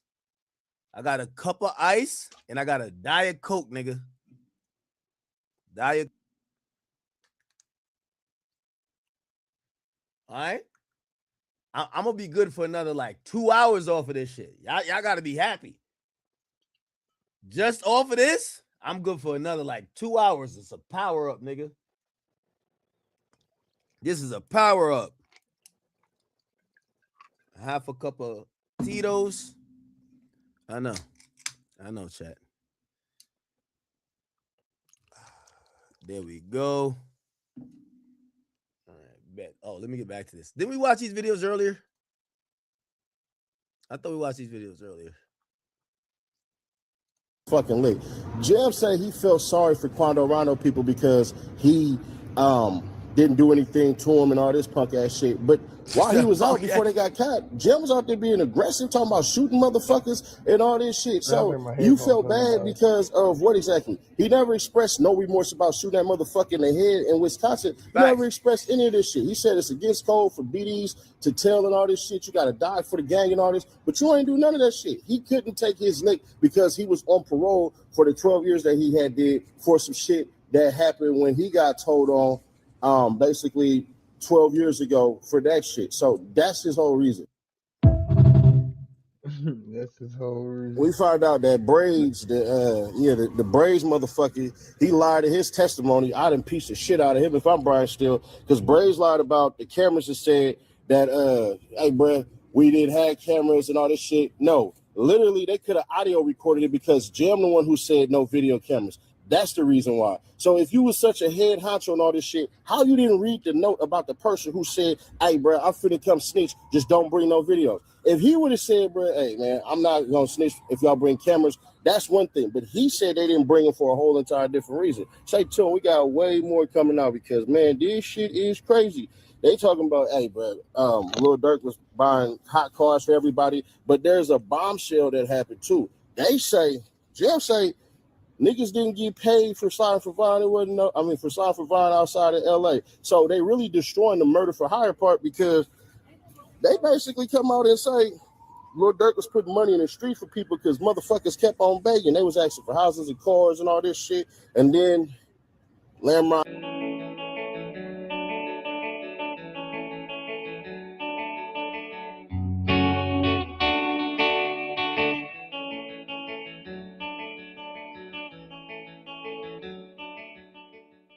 600. Instead, he came from an area called Kankakee, Illinois, but through Chief Wook's network, he eventually became tied into the family structure that helped make OTF a national rap label around 2013. We got the same best friend, Chief Wook. Man, in 2013, Wook could come to Kankakee, and then just happened like that. Back and forth to Chicago and Kankakee.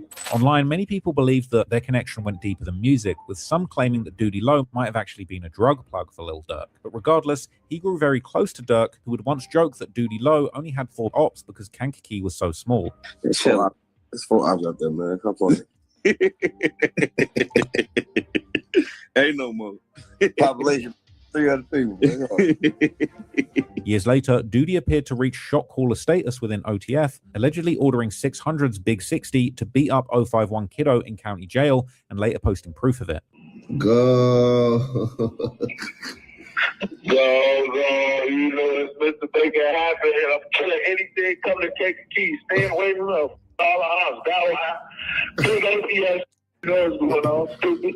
Folks put on the medical wing, anything come do that.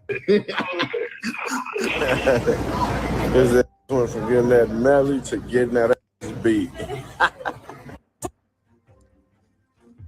But by 2025, Durk would be jailed on federal murder for hire charges, and fans would claim that unfortunately for Doody Low, the Durk stimulus package had fully dried up. Because of that, when robbery rumors and arrests started hitting people around OTF, they felt like signs that the structure around the label had fully fallen apart. By 2025, OTF's Doody Low and OTF Boona stories had shifted into something much darker, part of a story that traced back to a 2023 comedy skit where Doody Low appeared with a man named Oscar Cruz, also known as Oz or OZ, in which he played a weed dealer that was being robbed. 235. 200 trade 5. 235. No, I know 200 no trade 5. Hello?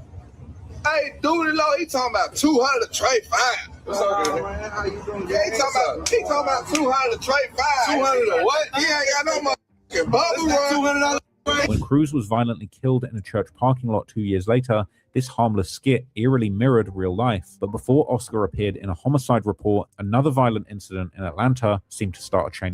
I can't tell if Doody Low is like a killer or just a cool ass nigga, bro. I've seen enough of like 600 Breeze. I don't know if 600 Breeze doesn't kill nobody, but I know he stood on business. Like he was always willing to take it there. Like niggas like Bloodhound. By the way, you seen Bloodhound beefing with Breezy? Anyway, niggas like Bloodhound and Vaughn, they're actual killers, bro. Doody Low, I can't tell what he is. I can't tell if Doody Low's. I know he's not no goofy, but I don't know if he a killer. I don't know if he's just a cool ass nigga. I don't know if like he missed a stand on Bennett, bro. I don't know, nigga. Reaction, because in the middle of May 2025, like put like this, I don't know if like, all right, Durk really wants somebody dead. Durk gonna be like, all right, yo, Doody Low, go do that. reports begun circulating that Doody Low had been robbed and shot in Atlanta. A week later, Quando Rondo's brother Wop posted Doody Low's chain with a screenshot of a message that read, "Doody Low said if we can get his chain back, he got some cheese for us." Soon after this, Lil Tim, the man who shot and killed King Von in Atlanta, would react to the leg shot, fueling speculation that the incident was connected to the war between OTF and Youngboy's NBA crew, as well as Quando's crew of Rollin' 60 Crips that sometime go by Jump Out Gang or 33rd Street. Introduce you to that life. 5, 5, 5, 5, 5, 5, 5. Now, Doody Low would later push back against these theories in an interview on the Danza Project, saying that Quando's people never took jewelry from him and that it was actually someone else. The goofies that posted money, right? Right. They don't have money. They had a video of it. Wait, Doody Low got robbed? Nigga, Doody Low got robbed and shot. Y'all remember when Youngboy went off about when niggas was trying to say Youngboy, when he went off about like a nigga get his chain taken or some shit?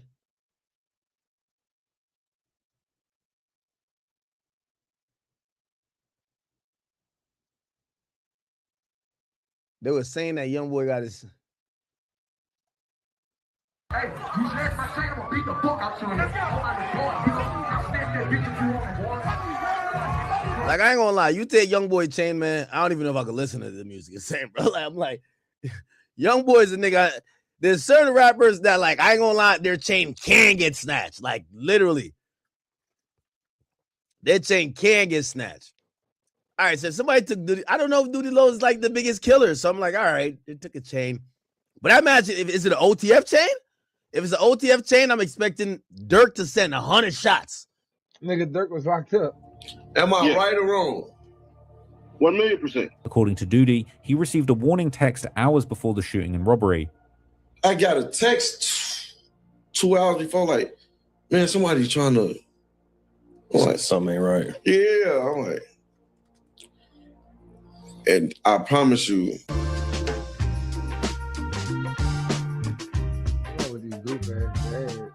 And fact, in that interview, he said that he had been shooting a music video in Atlanta before going to a trap house in somebody else's hood. Nah, I was shooting a music video around the corner. Word. And then I popped in somebody's hood. Word. And they hood just was Yeah, on that? I was in a trap house, so I was tweaking. Oh, word. Yeah. When Duty apparently reached for his gun while he was there, he would be shot in the leg. And according to Duty, the shooter's gun jammed during what would have been an execution. That motherfucker said, get on the ground and lay there face down. What? No, Sirski, we gotta go. It's on. Hell no, I ain't get down. After the first shot? I didn't get down. So. Yeah. Like, you know, adrenaline be rushing it. Yeah. So it's like, damn, motherfucker, like, you know what I'm saying? I'm like, damn, that's God. But before I go to sleep now, when I blink my eyes, I see the gun jam, man. I see that. Feel me? Afterwards, Duty said people close to him believed the friend with him might have set him up, but he refused to accept that. Like, people was trying to put it in my head, like, yeah, your homie right there with you, he set you. I know he would never put me in no like that, you know what I'm saying? But then, in a very creepy turn of events, the very same day that interview was uploaded, July 22nd, 2025, Oscar Cruz would be found dead. Now, Oscar was a 28-year-old father whose body was discovered in the parking lot of Cannon United Methodist Church in the suburbs of Atlanta. The details now about the man killed in a Snellville church parking lot. The victim has been identified as Oscar Alexis Cruz. Gwinnett County Police say someone came across the 28-year-old's body yesterday at Cannon United Methodist Church right on Webb Gin House Road. Authorities have not said if they have any suspects, but police did tell us that they believe this was an isolated incident. According to investigators, Oscar met the suspects at a Waffle House before they took him to his Lawrenceville home around 1 a.m. Inside the house, Cruz's wife was forced out of the shower at gunpoint while the suspects bound his hands, searched the home, stole $3,000 and valuables, and allegedly told her to kiss him goodbye. A detective said the suspects delivered a terrifying message to the wife of Oscar Cruz. They told her this would be the last time that she saw her husband and to kiss him goodbye. Police say Cooper and 3 suspects met Cruz at a Waffle House on July 22nd at around 1 a.m, where he got into their car. Investigators say the suspects became violent when they took Cruz to his home on Gin Blossom Circle, where the 28-year-old's wife was showering. His hands were bound with duct tape, and there was a male pointing a gun at his head, and she was made to get out of the shower and come downstairs. Authorities say 2 armed men stole $3,000 and possibly drugs from the home. After that, they drove Cruz to Cannon United Methodist Church, where he was shot 17 times and left there. Police said that Cruz was either trying to sell drugs to the men or collect payment for drugs he had already fronted. Oscar Cruz was going to either sell drugs to the individual or get paid back for some drugs he fronted them prior. By September, the first suspect had been charged. 2 months later, the case grew again when OTF Boona was publicly reported as another suspect, even though he had already been behind bars since August. New tonight, there is a second arrest in the death of a man found shot in Gwinnett County in a church parking lot there. Michael Golden, he was arrested this week and charged with malice murder in the death of Oscar Alexis Cruz. That same month, Duty Low released the song It's Up, and one lyric stood out. On the song, Duty would rap, Goofy had shot me in the leg, then his cousin died. To listeners, that line sounded like it might be pointing towards the same chain of events. As the news spread, people searched for a motive. One online comment claimed Oz was trying to collect money that Boona owed him for drugs, asked around for help, and through Duty Low, word eventually got back to Boona. According to that comment, Boona acted like he was going to pay Oz, met him at the Waffle House, tied his hands, took him home, robbed him, and then later killed him. That same commenter claimed that despite Oz flexing 12 bags of drugs on live, OTF Boona and his 3-man crew only left with a £250, worth around $1,200 and $3,000 in cash. As of June 2026, Boona is behind bars awaiting trial. So it looks like it's official. Duty Low has been confirmed as co-conspirator number 4, and the person who confirmed it was OTF Jam himself. Now, we've been wondering who was it that gave the location of Quando Rondo in LA to the alleged hitmen, to Durk, to the team and all of that kind of stuff. Well, what is crazy is that we found out that there was apparently like a crazy conversation after basically like all the hitmen arrived in San Diego. Apparently none of them knew what was going on, but they had an inkling something crazy was going on. And I'm not going to lie, Durk really put himself in it with some of this stuff. So apparently, okay, all of the hitmen were kind of rounded up for some kind of secret mission. They didn't know what was going on. They all quickly got booked to these flights to San Diego. And apparently when Jam and another one of the hitters basically arrived, they went to a Hooters in San Diego. They got on a FaceTime with Duty Low, who told them that they got the location for Quando Rondo. They got the low from basically like a weed dealer that was going to go and take them some weed, and that they were basically going to trick him into coming outside to pick up weed, and they were going to kill him outside of his hotel. Well, it's confirmed that was Duty Low. Now, not only did we we're hearing about Duty Low being in group chats, and I thought, oh, maybe they're going to show some series of messages with Duty Low and other stuff that he had said, but it was Jam that took the stand and said that it was Duty Low that basically told them after they'd arrived in California that they were there on a mission to kill Quando Rondo. And Jam said something really interesting. He said, look, he felt like it was too hot to kill somebody in Los Angeles. He was thinking, there's too many police. I don't know the city. I don't know how to get away if I get in a high-speed chase, if I get hurt. I don't know where I'm going. This is a bad idea. But he said it was too late. I was already there, and I just went with it. So OTF Jam told the courtroom, he basically said, look, where I'm from, you don't stop nobody killing somebody. That's what gets you killed. They said that they'll think you're police. They'll think that they'll get mad at you if you say that you want to stop the killing happening. But he wasn't really happy about it because he said he didn't. You can go all in and still go nowhere. Mastering effort starts with. Jam said that way back in the day before he knew Von, he was trying to rizz up King Von's sister.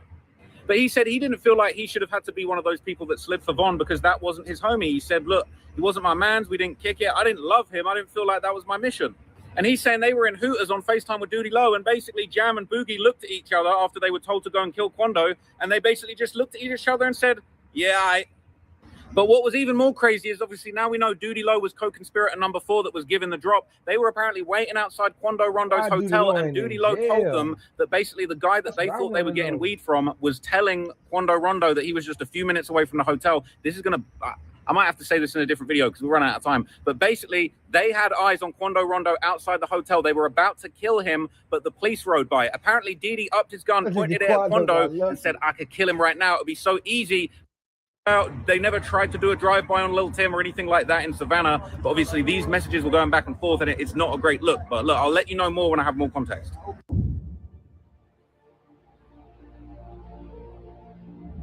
In July 2025, OTF Booney Mo was booked in Douglas County, Nebraska. Soon after, he would be arrested for violating his parole and being a fugitive from justice after authorities caught him with narcotics. Court filings show that he was arrested and charged with possession of cocaine with intent to distribute. Nebraska state authorities reported finding him in possession of less than 10 grams of the substance, roughly equivalent to 100 or 200 individual street.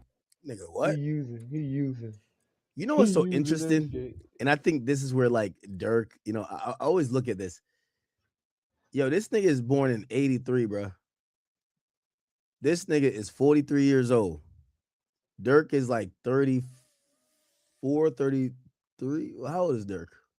Early 30s. Yeah. I think Vonnie is in his 20s.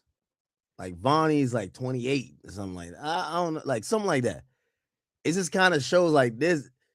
Durk really did kind of move around with friends because, like, he hang with older niggas and younger niggas same time. Durk definitely hung with older niggas and younger niggas at the same time. Of less than 10 grams of the substance, roughly equivalent to 100 or 200 individual street doses. Online speculation framed the case as another sign that the Durk stimulus package had dried up and that OTF falling apart was the reason that Booney Mo had gone back to trapping to make money. Now, what is clear is this case placed him far from Chicago, far from Atlanta, and far from the OTF comeback that he had been trying to build. But long before Nebraska, Booney Mo had been tied to OTF for years. He was originally part of a Black Pea Stone set Bang Bang Gang from an area called Terradome, southwest of Lamron. He would move between these two hoods. That's what it is. Bang Gang Lamron. That's it. Do you hear me? You hear it from the lawman, Booney Mo. From the lawman. Bang Gang Lamron. That's it. Nothing else. And at the time, he was known as an alleged trapper, with BBG reportedly making enough money to open a neighborhood fish and chips restaurant. That's the Bang Bang Gang restaurant, man. Y'all see that? BBG presents fish and chicken, motherfucker. It's all, man. We investing up in. That sounds good to me. By 2009, Booney Mo was already pictured with Lil Durk and the early Lamron Circle, but soon after, his name got tied to a serious Chicago case. In September 2010, Chicago police went to 7701 South Hoyne Street to execute a search warrant naming Rio 300, one of the founding members of Lamron 300. According to court records, 14 to 16 officers arrived near the house in marked and unmarked cars, and although many were in plain clothes, they wore raid vests. you know, this is like important because the dude Booney Mo is really important. If you listen to Durk, he's referenced him a lot. Durk kept a lot of dudes close. Didi kept close. Booney Mo always kept close. And all them niggas Actually, that if you hear the lore, is that Durk was willing to turn his Hey back man, on a y'all lot get of hey man, my the name Big Head Lamron Diddy. dudes If you're new because here, of their welcome to the issue with channel, Booney man. Mo. Please sub up to So the there was, channel. you We're know, on the there's road a to few 500 people who subs. really kind of had, Sub to the channel, you hit know, that like Durk button, man. leaned Turn me on up. or Durk cared about a lot.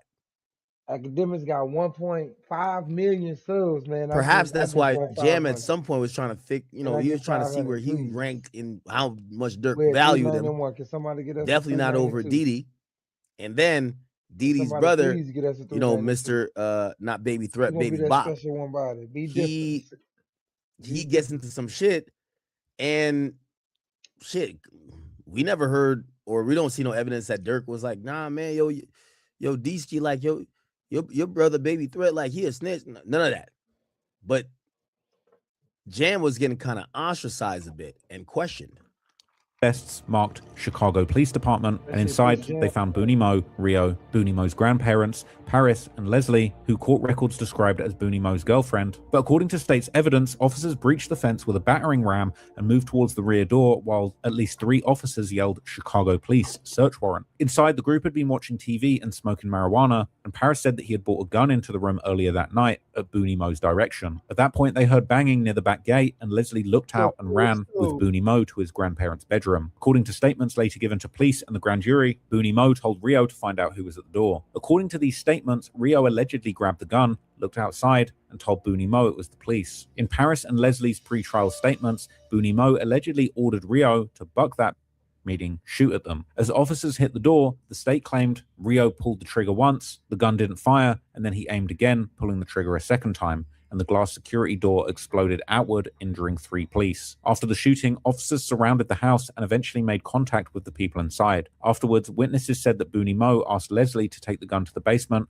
but when she refused, he allegedly hid it in his grandparents' closet as his grandmother protested. Eventually, police ordered everyone out, taking the occupants into custody and searching the home. During that search, officers recovered multiple weapons, including an SKS assault rifle, along with heroin and marijuana. As a result, Booney Mo and Rio were indicted on multiple counts, including attempted murder and aggravated battery with a firearm. Importantly, Booney Mo was not accused of pulling the trigger, but instead the state tried him under accountability, arguing that even if Rio fired the shot, Booney Mo was legally responsible for allegedly helping set it in motion. However, the jury convicted Booney Mo of 3 counts of attempted murder and 3 counts of aggravated battery with a firearm. After the conviction, Booney Mo apologized to his grandmother and children. Ultimately, he was sentenced to 3 concurrent terms of 23 years, while Rio received 26 years. But a few years later, an Illinois appellate court reversed the conviction and ordered a new trial, but the case had already left Booney Mo with serious prison history. So by the time he was back out, OTF was completely different. At this point, King Von was dead, Lil Durk was bigger than ever, OTF was a national brand, and several older names Damn, were that coming boy home came after back years off behind bars. for For all Booney Mo that and the time? others, the return came with a chance to Holy. pursue music, but That then Lil nigga Durk hit a got lick. arrested, and as Durk's federal case developed, Booney Mo's name kept on appearing in a far more dangerous context. According to federal filings, prosecutors wanted to introduce evidence of an alleged plan involving Durk, Booney Mo, and a cooperating witness identified as PW1. After King Von's death, prosecutors claimed that Durk grew frustrated with O-Block members because they had not retaliated. In that alleged message sequence, Durk wrote, "I'm finna pipe it up." According to the same reports, Booney Mo responded, "Blood, it's green," followed by a car emoji, a green light emoji, and a message saying, "Getting together now, no phones." After that, prosecutors reportedly claimed that PW1 and Booney Mo purchased a vehicle using money provided by Durk. The alleged purpose was to travel to O-Block and kill any O-Block members they could find, and PW1 expected to be paid for every member he killed. But according to the filings, the plan was later called off because police were in the area. Now, prosecutors were reportedly pointing to him as one of the people that Durk trusted when retaliation was being discussed after Von's death. By October 2024, Durk had been arrested in Florida on federal murder-for-hire charges tied to the 2022 Los Angeles shooting that killed Quando Rondo's cousin, Lil Pab. But after Durk's arrest for a while, Booney Mo continued pushing music out there publicly throughout 2025, releasing the tracks Get Back, Mike Vick, and If You Know, You Know. But at the same time, his own legal problems were building up once again. That summer, Booney Mo was arrested in Nebraska and eventually sentenced in the cocaine case. By then, Booney Mo's path would fit a larger pattern around Durk's circle, where older names spent years locked away came home to money and attention and were allegedly pulled back into the streets soon after.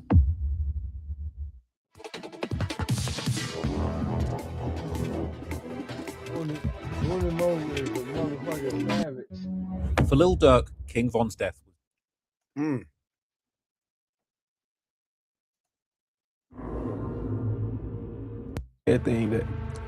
Now, this FBG Cash thing, and shout out to Trench's News. So when he was on yesterday, he actually sent me a document, which has happened to be a filing from a civil lawsuit that the family of FBG Cash has done. I think it's FBG. No, it's not FBG Cash. Wait, which civil file is it? No, I think it's a family of Stephon Mack. And they claim that they, through their discovery, they figured out that the investigators believe that OTF, not saying who, but they say OTF is responsible for FBG Cash's murder. If you don't know FBG Cash, guy who was locked up for most of his career, he comes out. He starts disrespecting Von because Von's dead. He kind of like, is popping a lot of shit, goes viral for that. He actually goes viral initially because he slept with Chief Keef's mom.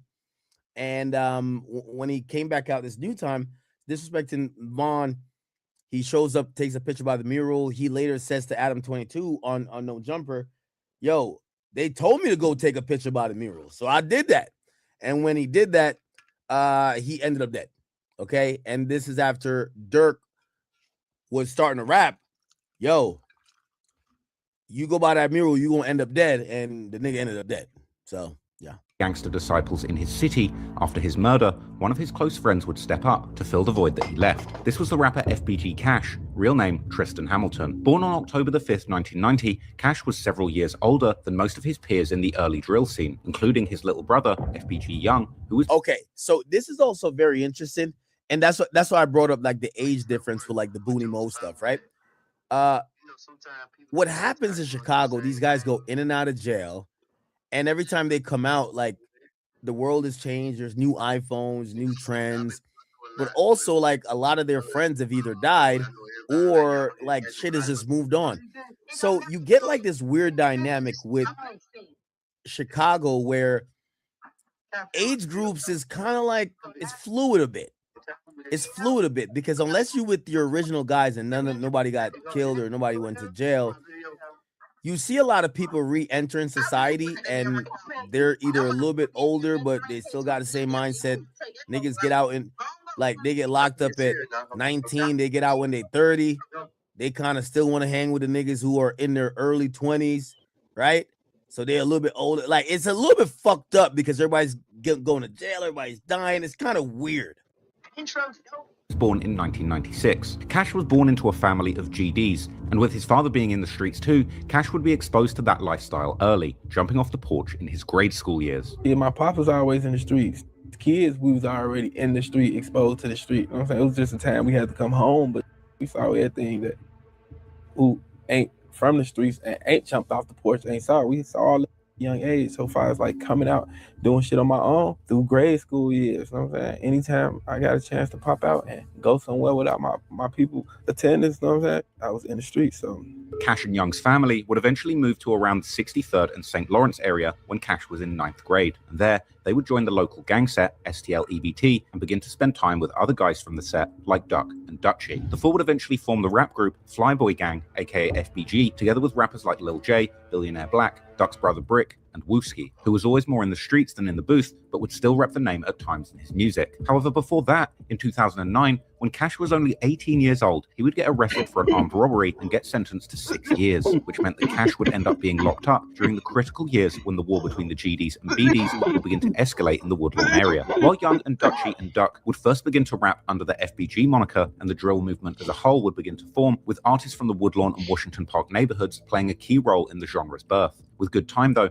Cash would ultimately end up only doing 31 months, and in 2011 he would be released on house arrest. Cash would seemingly spend his time on social media, where he was making his affiliations known. His first tweet being how he's repping Dale Mob, a name that STL EBT would call themselves after the murder of Dale Fisher in December 2011. And of course, repping their rap group FBG that he was now part of, as well as shouting out their affiliates like the MOB set and the Brick Squad, or dissing their ops, like Fredo Santana, aka Mr. Scary Sight, and E-Day from 600. Cash was clearly studying the new drill scene, and seeing it blow up right in front of him, he too would decide to get into rapping and make a name for himself. Being now part of the FBG crew, who were already making noise within the scene, Cash was in a great position to make it rapping, but he also had an ace up his sleeve to go viral. See, when Cash had been 16, he'd been messing around with an older woman. But this wasn't just any woman. This was Chief Keef's mother, Lolo, who used to live in the Parkway Gardens, better known as O Block. Now, with Keef being possibly the hottest new artist in the world at that point, and being the #1 enemy of Cash's STL EBT set due to often dissing them and their dead member Tuka in his music, Cash decided to clap back and use his old fling with Keef's mother to create publicity for himself in the drill scene. As he would many years later explain to a very confused Adam 22, who had seemingly missed this part of the early drill history.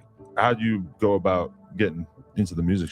Yeah, Cash is gonna say, yeah, fuck Chief Keef's mom. And Adam is in such disbelief, he's gonna think he's trolling him. Like, I felt like, so like, it was already ahead of me in the race. That wasn't even a race for us, but they was already off, you know what I'm saying? So I'm like, I ain't want to just be the one to just drop a song and then they do poor, you know what I'm saying? So I was trying to do something to grab the attention. I started, made me and I ain't even make a Twitter yet. I was on Instagram, and it wasn't even popping like that. It wasn't no live, but like it was that happened with me and Chief Keef's mama, and that just put me over the top. Like, as far as like people want to know who I am. Back then in 2012. Like, yeah, like that's when it came to. What happened with his mom? Like, I used to with her. Like, yeah. I ain't gonna cap. You know what I'm saying? It's been said before. Like, I ain't even gonna bring it up. That's my people. You know what I'm saying? She cool people, but like me and her relationship. Like, not a relationship, but relations, like what started me rapping. Really? Yeah. I kind of feel weird. Like, I feel like you might be trolling me, and I don't want to have a serious conversation about it if you're just trolling me, but In the summer of 2012, Cash would film himself calling Chief Keef's mother without her knowledge and trick her into admitting their relationship, with the video then getting posted online, where it would soon find itself going viral on worldstar.com, the biggest... Yeah, ironically, I wonder what Chief Keef thought when this nigga died. This nigga literally went viral from getting some clout off, oh, I've been with Chief Keef's mom. Hip-hop culture platform at the time. How on Chief Keef mom, man? Oh, she probably had his ass caught. Real. Chief Keef probably played the role in that nigga being caught. Yeah, man. Hey, what's up, man? When you gonna give me tickets to your son's show shop?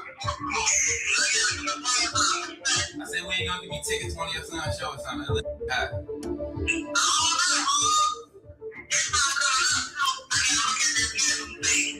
Yeah, I know that shock. You got your little son blew up. You would never get that. Now, I ain't gonna lie, this is the difference between Durk and respectfully, Keef and Durk. This nigga tried to go viral by acting like he fucked, or I guess he did. Oh, he fucked Chief Keef's mom. Nigga, he showed up by a mural for one of Durk's dead homies. Vaughn, nigga, he was wiped off the map, nigga. Like, yo, that nigga Durk was not playing. Like this, yo, I'm gonna be honest with you. Him taking a picture about a mural is 1,000,000 times less worse than him confirming to the whole internet he been fucking your moms. But you see, Chief Keef let all this shit go. Chief Keef had to go through some real healing. Nigga, he took a picture by a mural. That nigga was gone in 60 seconds. That nigga Durk had him out of here. Well, allegedly.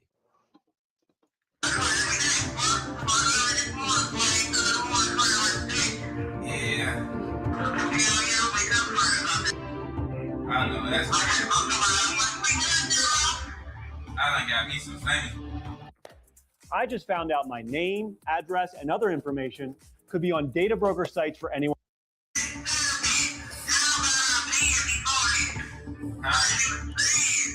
How long you been with me, man?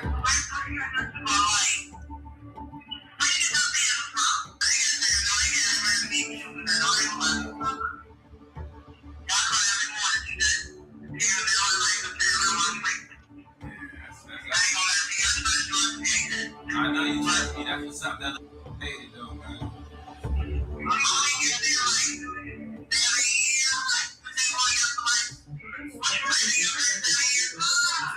7 years, man. That's how about right.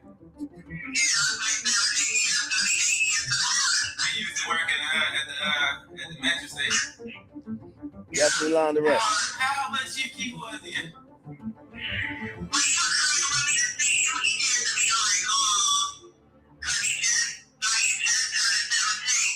Yeah.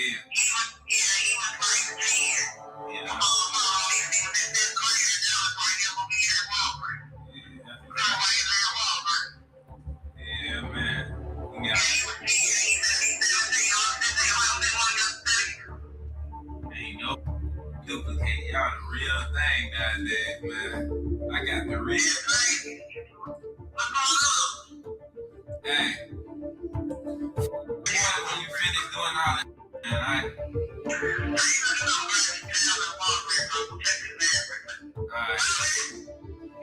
Alright, come. Oh, man, with man, she keep wrong, man. Man, no. Heard all that, man.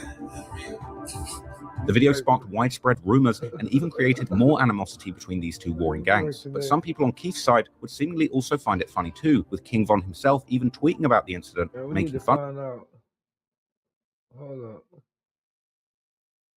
We need to see Trap Lord Ross. He didn't give us another update. Alright. Let's go to Twitter.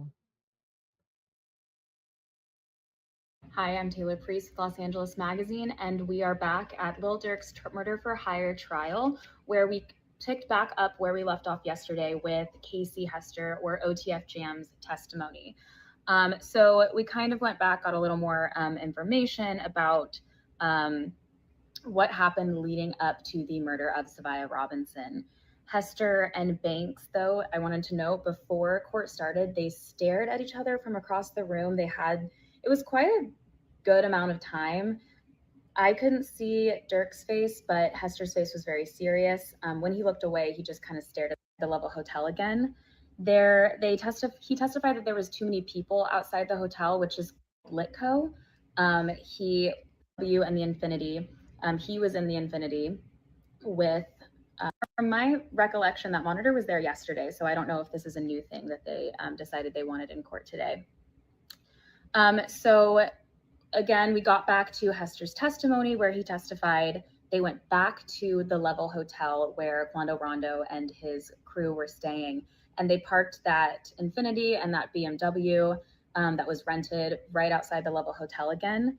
He testified that there was too many people outside the hotel, which is kind of similar to why they decided not to, he testified, kill Quando Rondo the night before. So they decided that was not the location. There were too many people driving around. So he discussed the BMW and the Infinity. He was in the Infinity with Keith Jones and Lindsay and Asa Houston. They were all in the Infinity together, and then DeAndre Wilson and Grant were in the rented BMW. He testified to them following the black Escalade that Quando Rondo and Savia Robinson were in to a weed dispensary called Litco. He said that they were looking around for a, quote, quick getaway. He said they were on the phone the entire time, the Infinity and the BMW. They were in constant contact, is what he said, discussing when the right time was. At one point, Hester testified that Lindsay went into the dispensary to get a look to see where Quando Rondo was. He had said Quando Rondo was towards the back, and they didn't feel like that was the right place. So they then followed the black Escalade to a clothing store in Beverly Hills. And there, Hester testified that they were on the phone talking about how they were worried that door of the clothing store had an automatic lock on it and they didn't want to be stuck, but they allegedly considered going inside and shooting Quando Rondo there.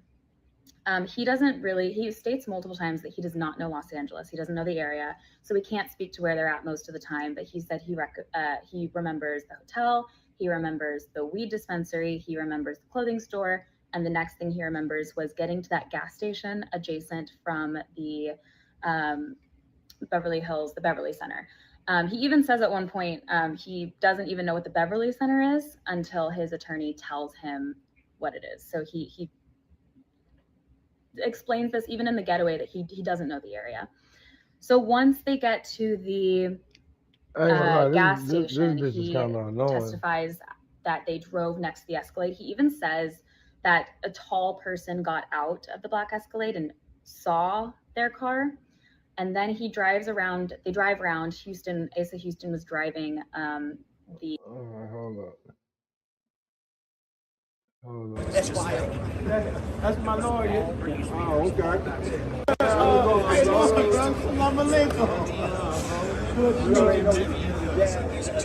That's why. That's my lawyer. Oh, okay.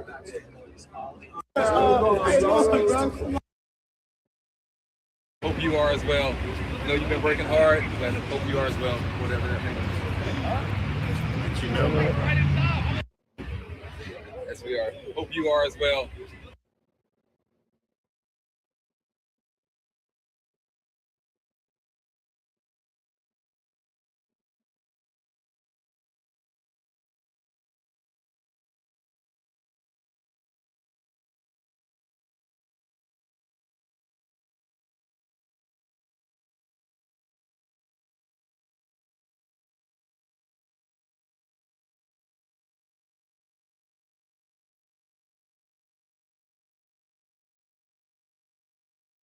They out there deep for dirt. Man, what a lawyer nigga at?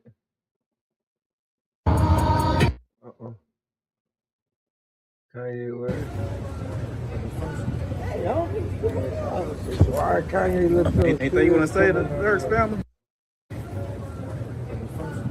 He looks straight.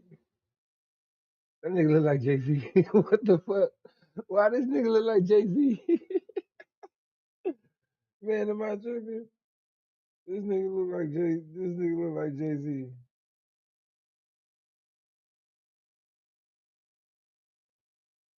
Holy shit. Kanye look so serious coming out of that. Anything you want to say to Durk's family?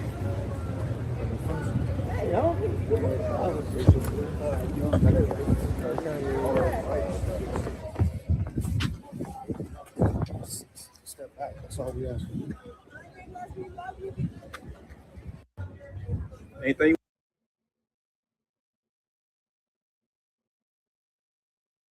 Because the devil's trying to break me down. Hell no. We're not trying to get copyrighted.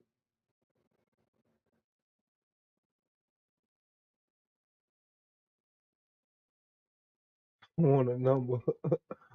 They can give him 90, 100. This stupid ass want a number. How much time can you get in? Like how? Like what is it? What the fuck he expecting? Man, what a lawyer nigga! Holy, what that nigga name is? Lawyer for people or some shit? Like what is nigga? What is Dirt Mama?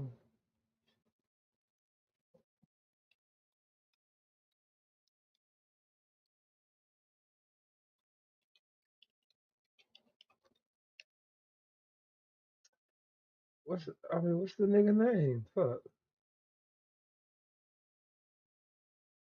Oh, here you go. What the fuck? Day 4, Jacob Hester, known as Jam, takes the stand. At the Lil Durk trial deserves the headline. Oh my God, that was crazy. They have shut down the overflow courtroom. I saw one man apprehended by the federal court officers. There was the FBI agent questioning him also. The picture has been taken. I'm not going to post it because I don't want to get banned from reporting on this case, but there was a picture that was. And now we're going to go over everything Jam said and what Brian Steele will cross-examine him. This is only update today. Well, I guess y'all playing for y'all since y'all haven't. Day 4, been Jacob in Hester, here. known as Jam, takes the stand. Now, we're going to go over everything Jam said and what Brian Steele will cross-examine him on. But before we do that, I got to set the stage for you because the moment Jam, you have to understand, when you walk into that courtroom for a couple of days as a juror, you got the judge, you got top-level feds, you got Drew Findling, Brian Steele. They're presenting all this evidence, testimony. None of it is like crystal clear. It's all different shades of gray. You're trying to figure out things. Then this guy comes in wearing the orange jumpsuit, takes the stand. They say, "How are you, sir?" He nods his head, "What up?" And then he starts admitting to the murder. And he says, "Yeah, I did these crimes that you guys are all here hearing all this evidence on." And it gets real intense. Jam is black and white. The first question they ask him, you know, what have you pled guilty to? And Jam didn't exactly know what crimes he had pled guilty to. He was like conspiracy for murder, conspiracy to kidnap resulting in death. It wasn't kidnap, it was stalk. Then he talked about murder, robbery. There was no murder involved. And he never actually mentioned murder for hire.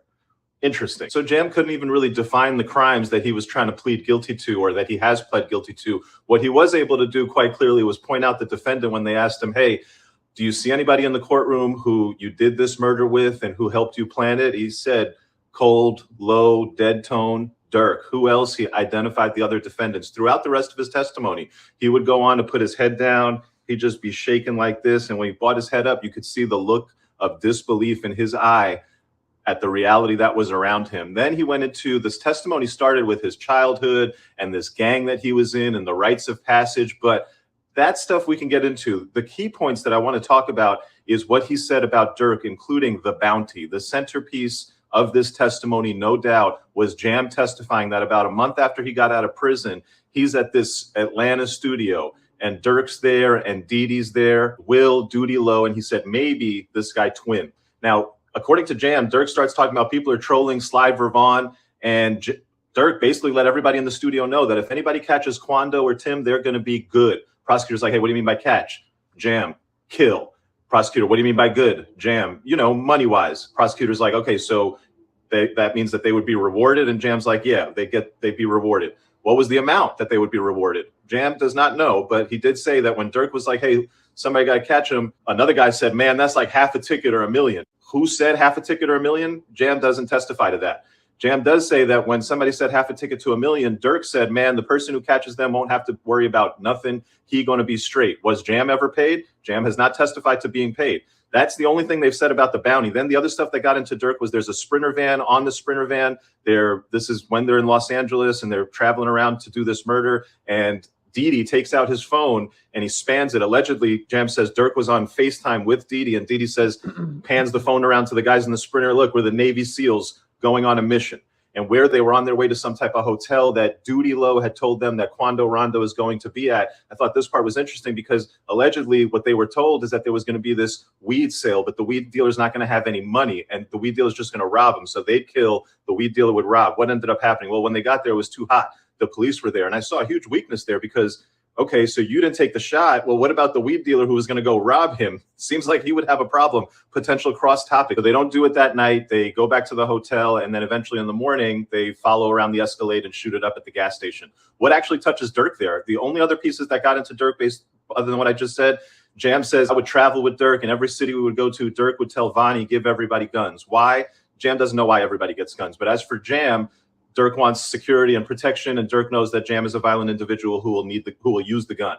That the only other thing that they ever said about Durk and Jam that gets into this stuff is that one time there was a rapper and Jam saw the rapper with flashy jewelry and he told Durk, I'm gonna start robbing guys like this who come around us. And Durk's like, yeah, that's the Jam I've been waiting on. So why did Jam open fire and shoot at Quando Rondo outside the Beverly Center? Well, after coming home from jail for 12 years and having already committed multiple murders, he was at an Atlanta studio where Durk said, hey, they're saying slide for Vaughn. Anybody who catches them going to be good.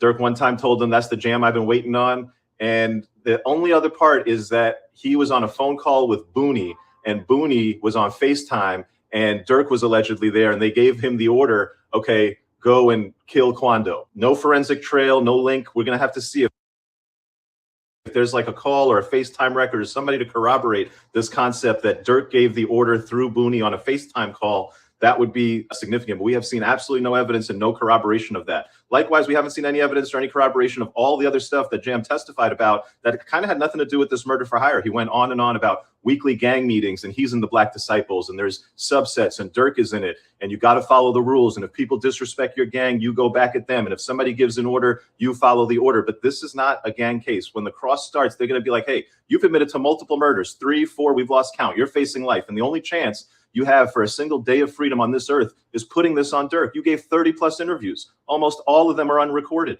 When did this story develop? How did it develop? Where's the corroboration about Booney giving an order while Durk is in FaceTime? Where's the corroboration about this meeting where allegedly Durk said anybody's going to be good? And even if so, is that murder for hire?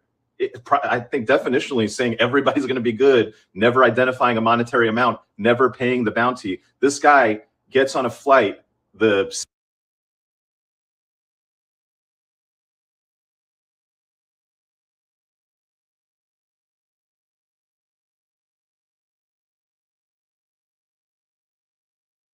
All right, so I'm back outside the courthouse, man. We got all of the Free Dirt gang out here once again, man. Who's out here? Who's out here with the Free Dirt gang? The Free Dirt gang are outside. I'm not gonna lie, it's a less hostile crowd today. Maybe that's because Brian Steele just got up there and put some belt to ass to Jam. I'm not gonna lie. We heard a lot from Jam yesterday. I feel like everybody takes their anger out on me. Like, I'm not Jam, okay? I'm not the one testifying against Dirk. I'm just trying to give the facts. But what's going on is it seems like people are cool with me. People are cool with me when Brian Steele is putting belt to ass, and that's what was going on. Brian Steele went absolutely crazy on OTF Jam. There were moments that Steele seemed like he was whooping Jam. He caught him in a couple of lies. Yeah, everybody, who's lying, who's telling the truth? Jam said a couple of things this morning that didn't add up to what he said this afternoon when Brian Steele was questioning him. So I ain't gonna lie, we see him why Brian Steele making those millions. He went pretty hard on Jam. He caught him in some contradictions, and I'm not gonna lie, Brian got pretty personal on Jam at certain points. He said a few comments to basically like call him out, saying like, this is what you do, you're a cold-blooded killer. They even said to him, there was one moment where the judge kind of like, you know, was basically saying, you get into the philosophy now, because Jam was basically saying, look, if I didn't kill Pab, if I didn't participate in this, I didn't know what I was even meant to be doing until I was flown out there. And if I said, no, where I'm from, if you stop someone getting killed, that's what gets you killed. And so Brian Steele was hitting him with these philosophical questions, being like, oh, yeah, well, then what makes you think that your life was worth more than somebody else's? This is just what you do. You're a cold-blooded killer. Yeah, that It nigga was pretty Cash, crazy, but that's I'm the not going to old lie. I'm going to news, give you a though. whole bunch of That shit updates from came my out a notebook in long time separate ago. That videos. nigga Cash But was Brian looking out for Steele the boy went Chief Keef ballistic on Jam, but Jam had a few good moments where he kind of clapped back, and I'm not going to lie. Everybody comparing this to the one. We seen all that shit. Like, what's new? Like, give me some shit we ain't here. We done heard all that. Give me some shit we ain't heard. Currently, this is still direct. So his manager was like, camera to Flocker and the CVL shorty crazy. And then Jam, following Cash's death, breathed after his.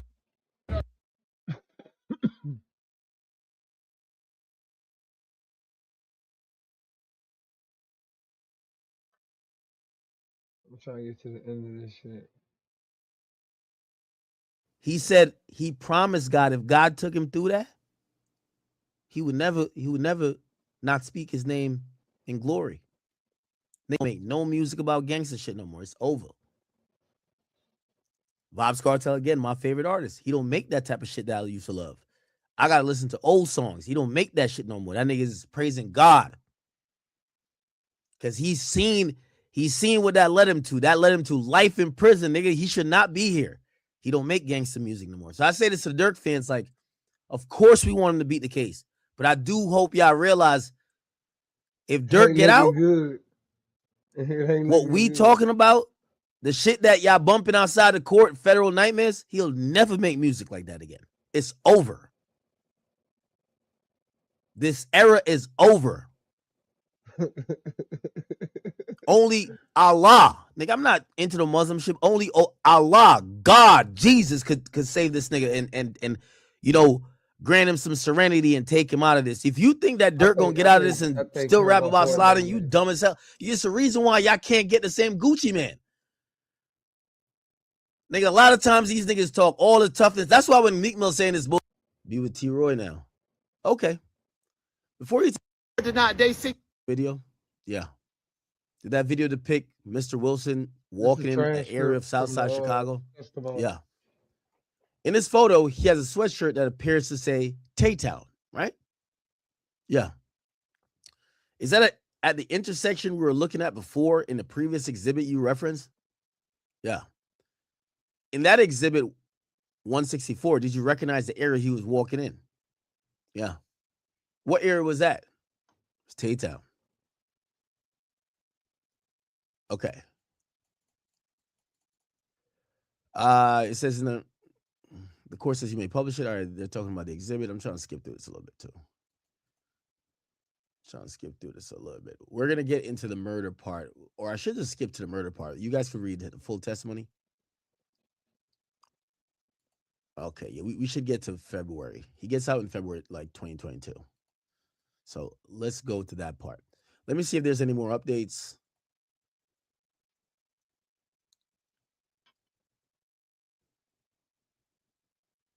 Okay. By the way, this was India getting out today. Do this a little bit quicker. All right, they show an exhibit. This is yesterday, by the way. I'm doing a reading of the testimony of Jam from yesterday afternoon. Okay, please bear with me. Again, we had a lot of people tell us what was in the testimony of Jam from yesterday, but it's only right that you guys hear it verbatim, right? So that's what I'm doing a reading. Okay, so they showed me an exhibit. So who's the people in these photographs? Didi and Durk. You seen the gang signs here? Yeah. What do you see? Durk dropping the waz. And this is a hand in the corner that looks like he's slamming the rakes. Did I just circle the hand in the corner that you're talking about? Yeah. Okay, you said a couple of things that we probably need to unpack. You said that the hands we see in the foreground, can you tell who hands are those? In the circle? Right here. Right here. Oh, yeah. Whose hands are these? Smirkio's hands. Okay, focusing on those hands, you said Durk is dropping the Y's? Yeah. Okay, do black disciples have specific gang signs that they This use that to boy communicate testimony. disrespect to rivals?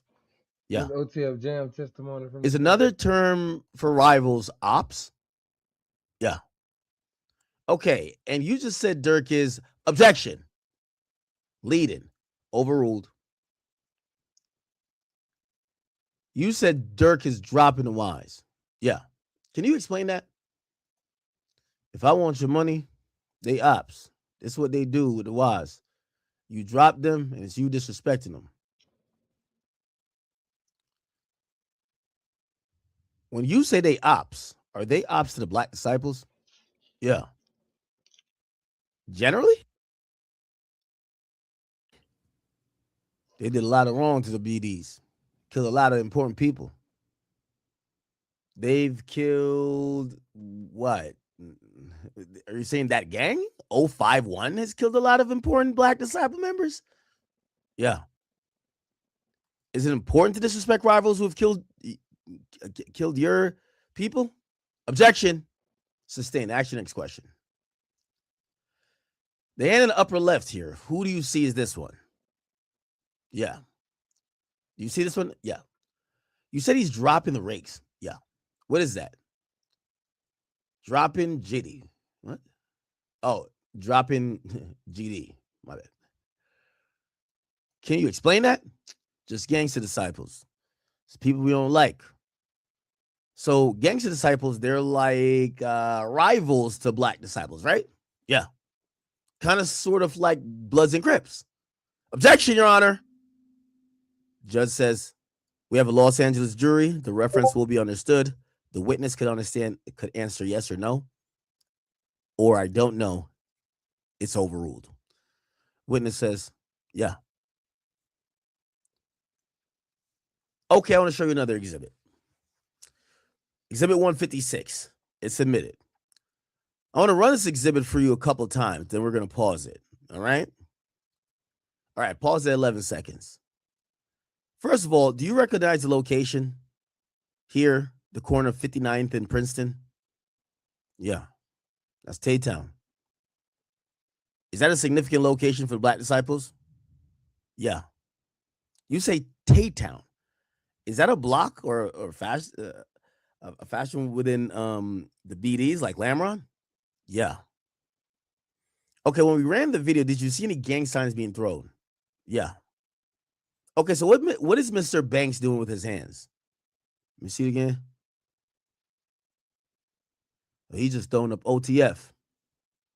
Do you see anybody here throwing up King Von?